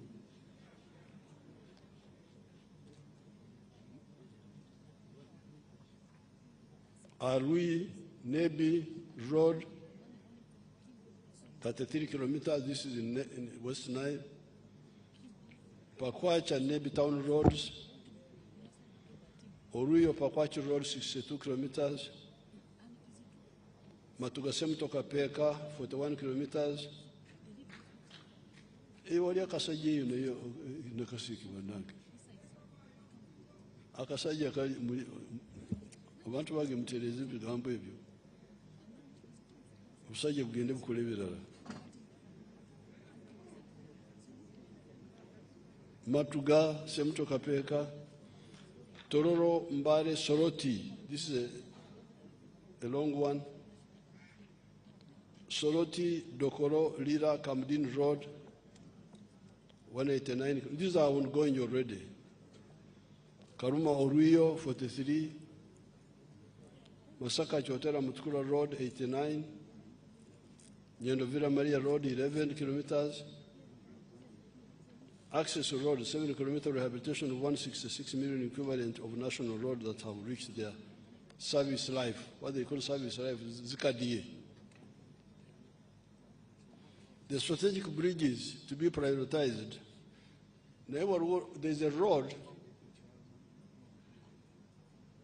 in PG Elimonde yetu Kasanje akatawuna kalala bakita batya Kasanje wa Kisubi waliwo akatawuna ebyo munda kalala nakawuka eyo sikirabye wano tulina okugiteekako nayo.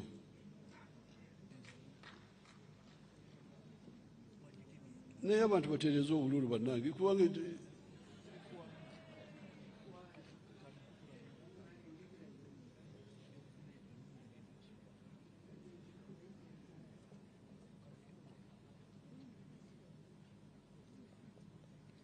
the strategic bridges, so I will have to add that road. I thought we had started on it. The strategic along Karagi Kayunga Road, Katonga Bridge, Rueda Swamp, and Kalanda Swamp. Electricity. In 1986, the whole country had only one hydropower plant, Narubari, formerly called Owen Falls Dam, built by the British in 1954 and commissioned by our late auntie, Queen Elizabeth.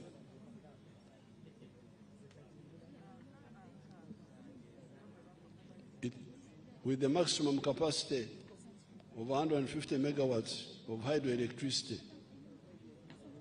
There are now 4 large hydropower plants at Narubare, Kira, Isimba, and Karuma, with a combined generation capacity of 1,163 megawatts.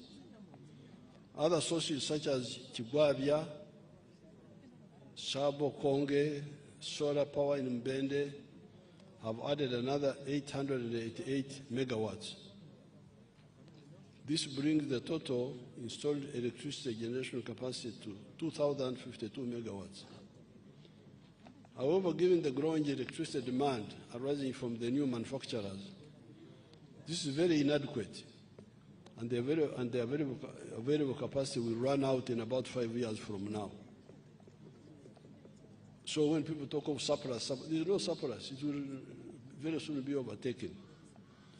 In the past, delayed investment in new electricity generation capacity led to power blackouts, you remember, and affected productivity in the industrial and services sector. To stop this from happening again,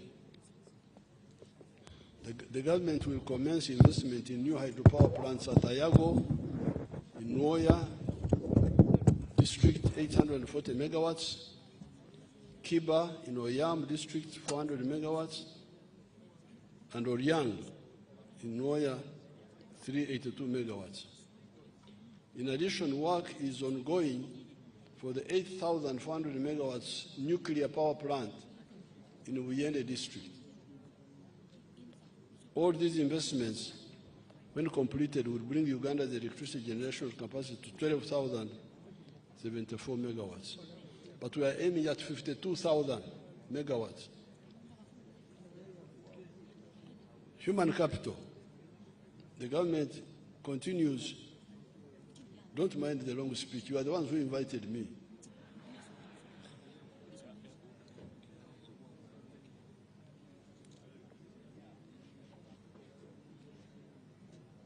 The government continues to focus on attaining a good standard of health for Ugandans and those living in Uganda. The prevention strategy remains the most powerful tool for fighting diseases.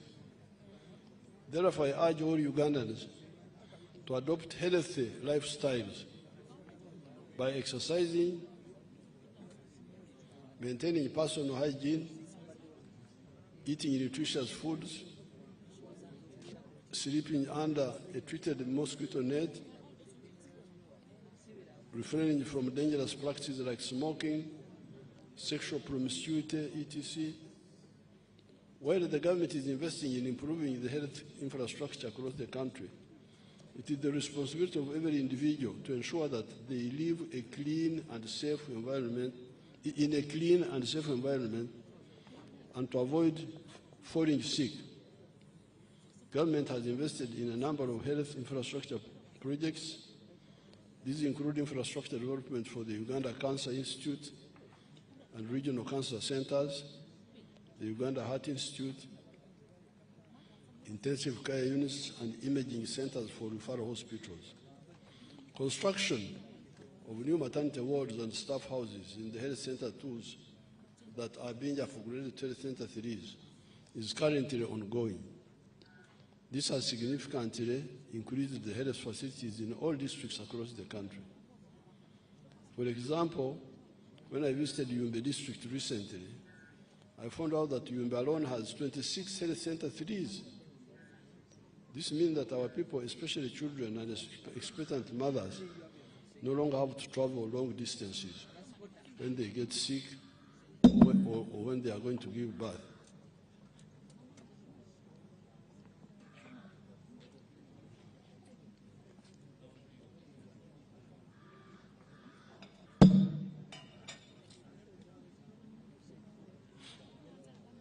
This also supports immunization, which helps to raise healthy children and supports the detection of dangerous disease outbreaks before they spread. Government has supported the establishment of a pharmaceutical industrial park at Namamve, which is producing surgical gloves and examination gloves, disposable syringes, human drugs like magnesium sulfate, and the paracetamols. Next financial year, the government will support the construction of specialized centers of excellence for cancer and cardiovascular treatment, among others. Education. The government has introduced reforms in the education sector which are aimed at reorienting the curriculum towards a competency-based approach. This involves equipping learners with practical skills and competencies that are required in the private sector. This will help to reduce unemployment among the school graduates. Government continued to implement the Universal Primary Education Program, reaching 8.8 million learners across 12,433 government-aided primary schools at a sum of Uganda shillings 184 billion. The government, through the school facilitation grant, constructed 413 new classrooms for primary schools and renovated 181 classrooms. Government procured and distributed 334 sets of mean laboratory equipment to 334 primary government schools to enhance practical science learning and foster early scientific curiosity among young learners. A total of 593 teachers were recruited to facilitate operationalization of the new grant-aided secondary schools in sub-counties. The government has successfully completed the construction of an additional 50 seed secondary schools under the Uganda Intergovernmental Physical Transfers Program, bringing the cumulative total to 161 seed schools out of the 259 planned. The majority of the remaining schools are progressing well and are on the schedule for completion by June 2025. The total number of government-aided primary schools in the country is now 12,550.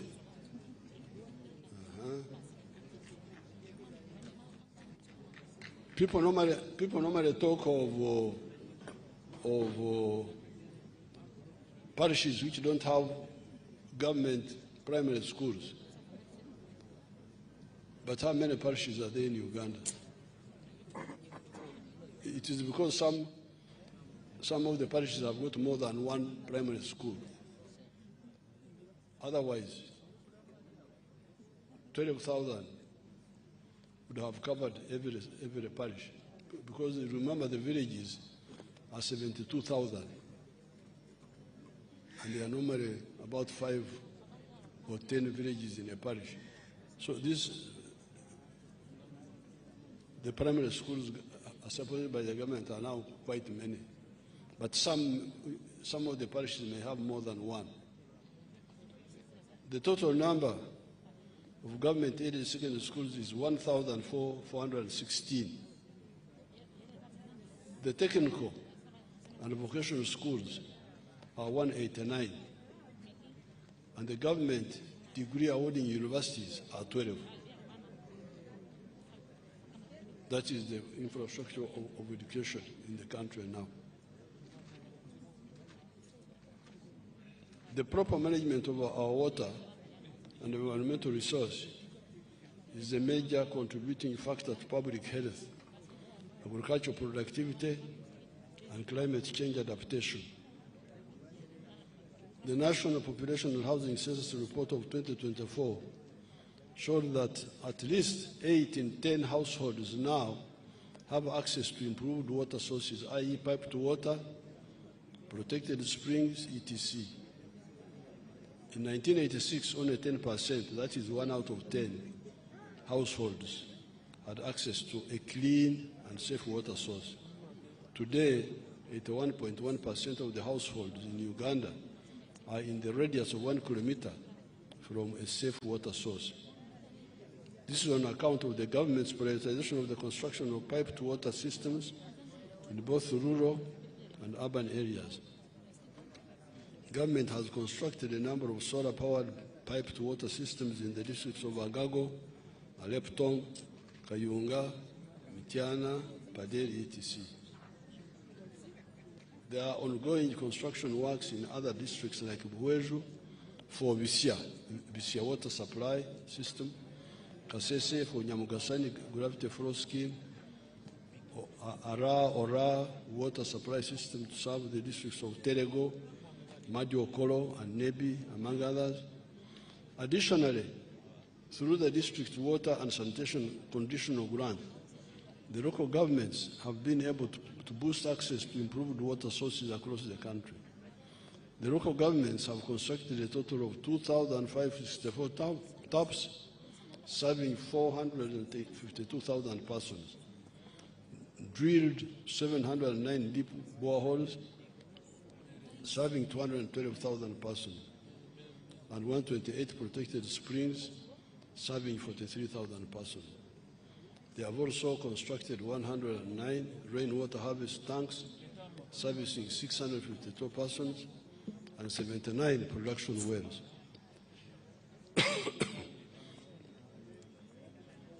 A total of 1,333 boreholes and 28 piped water systems have been rehabilitated across the country, thus restoring service to 417,000 persons.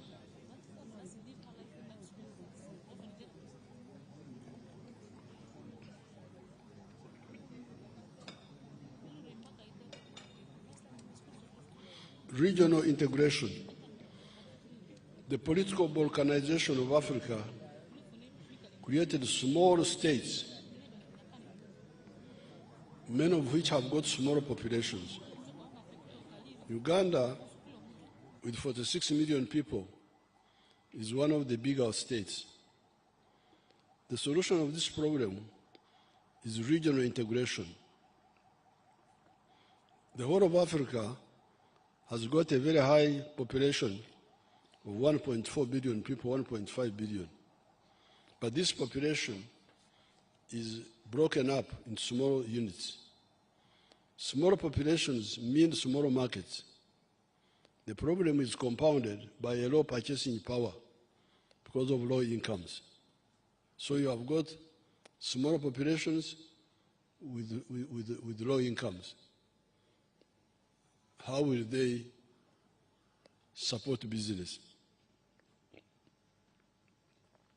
There are also problems in the regional market, such as the lack of roads and lack of communication to enable us to fully exploit the regional market. That is why, for instance, Uganda has undertaken the construction of the Mpondwe to Ben Highway to ease connectivity between Congo and Uganda. If we mobilize the whole of Africa to remove all trade barriers.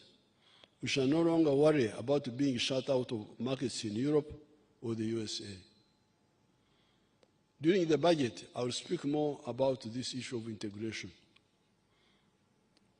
I think now, let me finish so that people can survive and go home.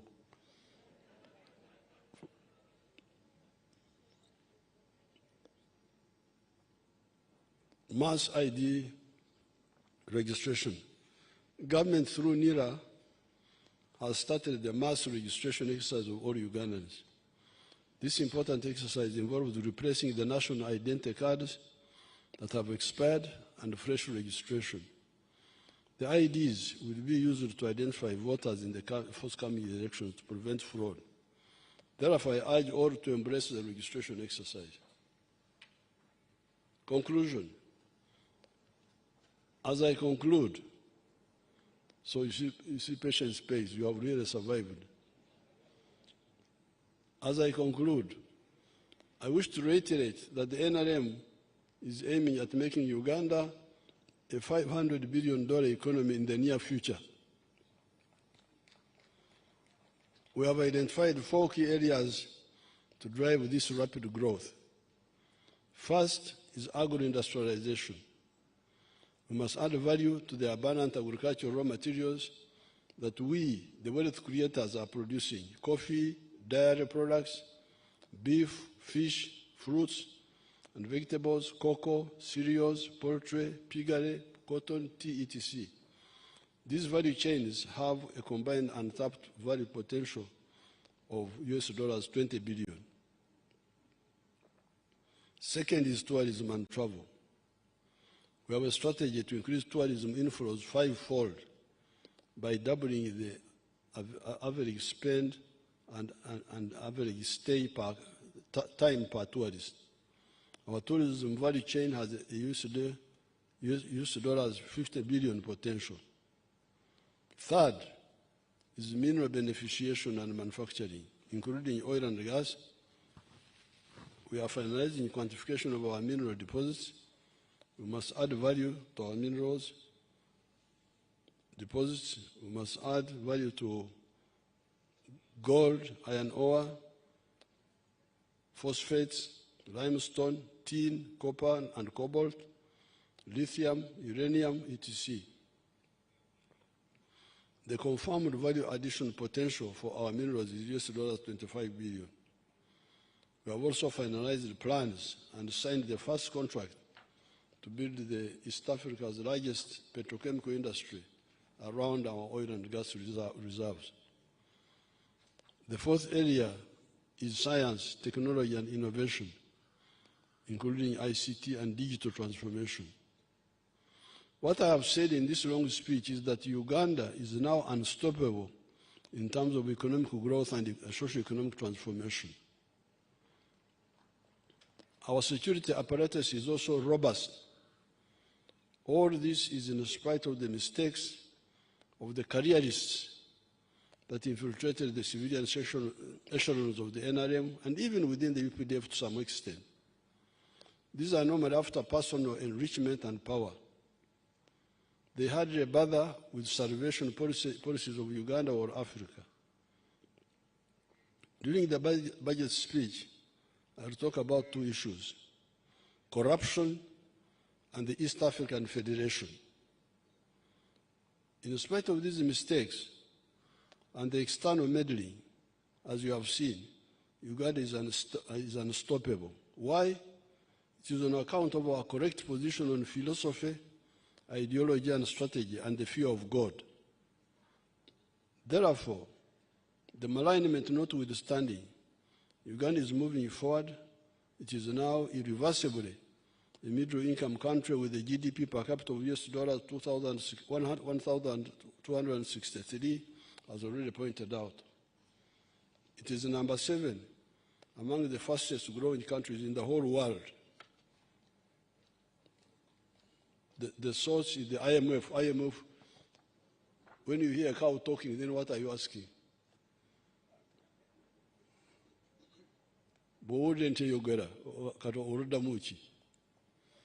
IMF has said Uganda is number 7 in the whole world.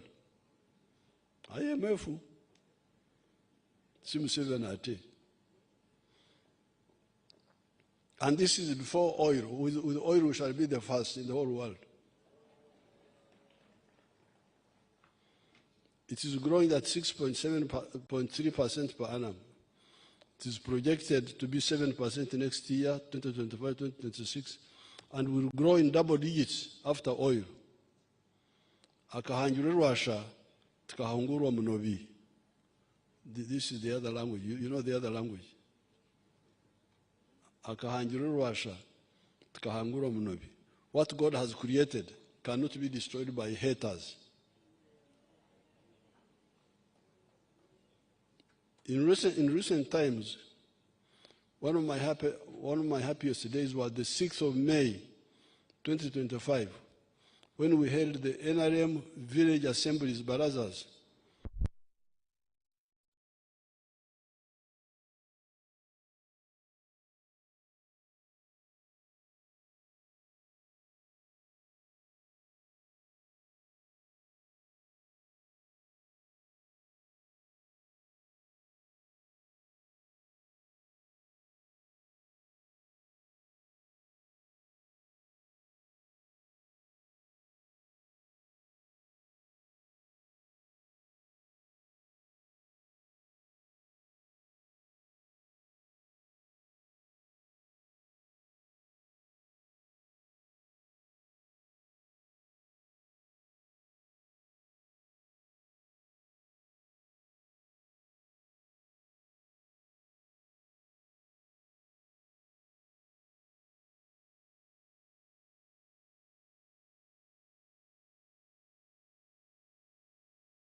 Olina obuweereza bwonna nga wandyagadde butuuke ku bakasitoma abo. Sisinkana TikServe munywanyi wo mu buweereza. Ng'okozesa TikServe osobola bulungi okutunda n'okutegeeza bakasitoma abo ku buweereza n'ebyamaguzi. Kati tweyungeko nga bw'olonda ku miwendo gyaffe egitakaluubiriza egituukana ne bizinensi yo. Kati kola bu vidiyo obunyuma n'ebifaananyi ku mutindo ogw'ekika ekya waggulu bikuyamba okwongera okusikiriza bakasitoma abo. Weeyunge ku kibanja kya zi bizinensi ne bakasitoma nga bayungiddwa wamu ku TikServe. Mwate obuwanguzi bw'oyita nabwo. Tolinda. Downloadinga kati app ya TikServe oba otukyalire ku mutimbagano gwa tikserve.com otandike awamu katukulaakulanya bizinensi yo. TikServe y'enkola yokka mwe tutumbulira obuwanguzi. Okumanya ebisingawo tukyalire ku mitimbagano gyaffe omuli #TikServe, #marketyourbusiness. Ku TikTok tuliko nga TikServe, YouTube channel TikServe, Facebook TikServe, ate Telegram TikServe, oba otusindikire email ku info@tikserve.com. TikServe, your one-stop service hub. Uganda. They did not happen in Iceland, they did not happen far away, they are here. We shall unearth them. They did not happen in any other country where we have no authority. Get the facts and give them to the NRM administrative secretaries at the district or the NRM secretariat in Kampala in writing. These are the correct philosophical, ideological, and strategic position of the NRM as already pointed out. Number one. Number two, the NRA, UPDF, that liberated the country and has ensured peace ever since. Number three, the wealth creators in the four sectors. Four, the responsible political actors in the NRM and other groups that have contributed to harmony.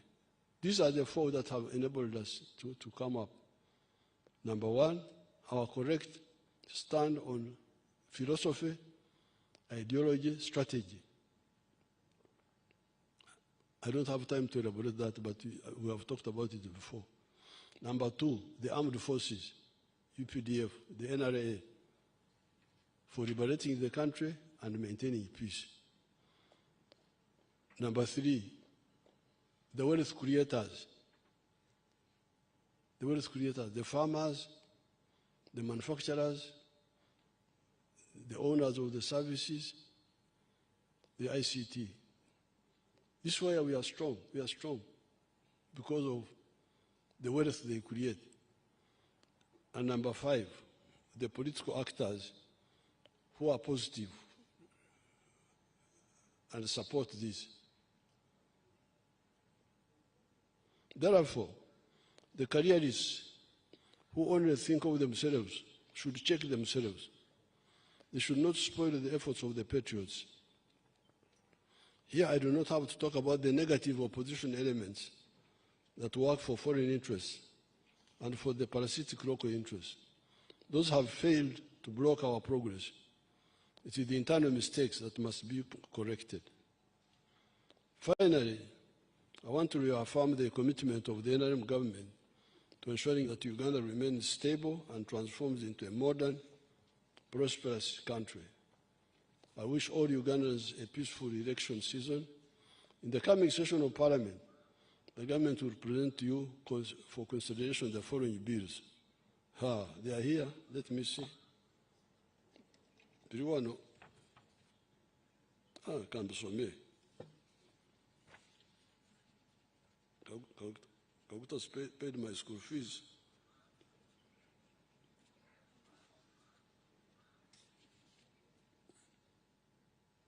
The bills. Minister of Energy and Mineral Development, the Building Substances Bill, 2022. Information and Communications Bill, 2023. The Magistrates Court Bill, 2025. The Workers' Compensation Bill, 2024. Amendment Bill for the Universities and Other Tertiary Institutions, 201. Amendment of the Education Act, 208. The Uganda Intelligence Services Policy Framework, 2024. Principles for drafting the Unclaimed Financial Assets Bill, 2025. Annual Macroeconomic and Fiscal Performance Report, 2024-25. Annual Budget Performance Report, 2024-2025. The National Budget Framework Paper of 2026-2027 to 2030-31. Public Procurement and Disposal Bill 2025. Principles for the amendment of the Motor Vehicle Insurance, Third-Party Risks Act 1989. Development of the National Agricultural Financing Policy. Same annual budget performance report. Half-year macroeconomic and fiscal performance report. Ministerial policy statements for financial year 2026-2027, Vote 008, Vote 130, and other statutory votes under Minister of Economy. Development of the National Insurance Policy, 2025. Budget Speech, 2026-2027. Principles for the amendment of the Tier 4 microfinance institutions and money. Principles for the amendment of the Anti-Money Laundering Act. Now, I want to congratulate Parliament and the Speaker for the bills which you passed, which you handled. As I said in my speech in Ruero, some of these bills helped the stability of the country, like the UPDF bill.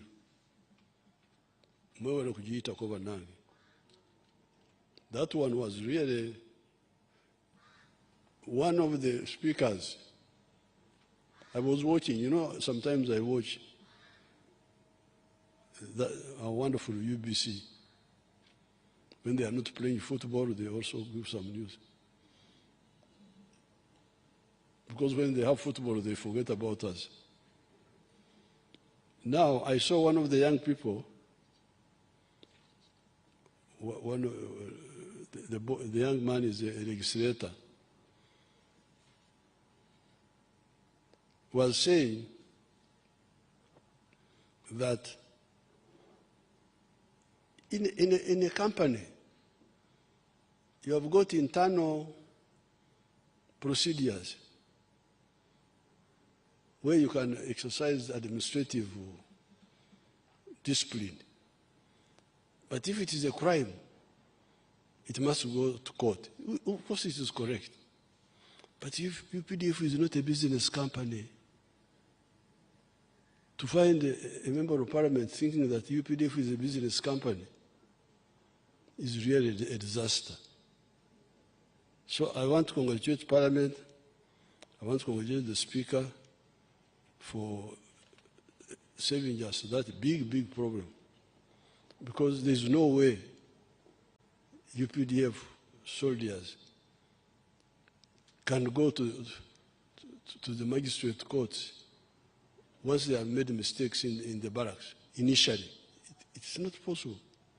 I don't think it happens in other armies. So we need some capacity building for members of parliament.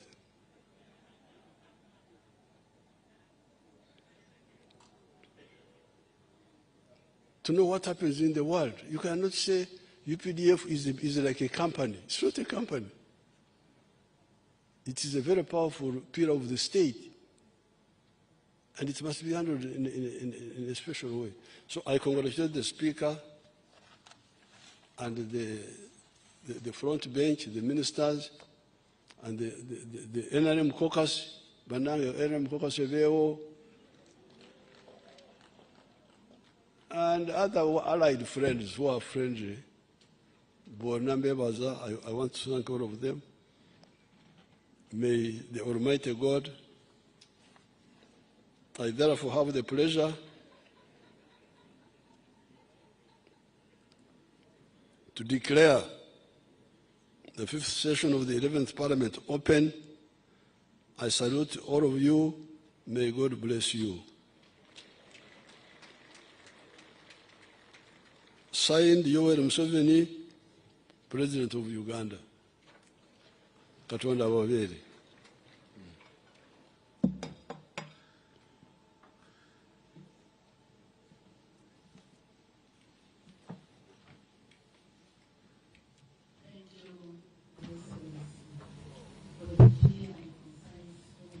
The government policy in your address to the nation and for fulfilling your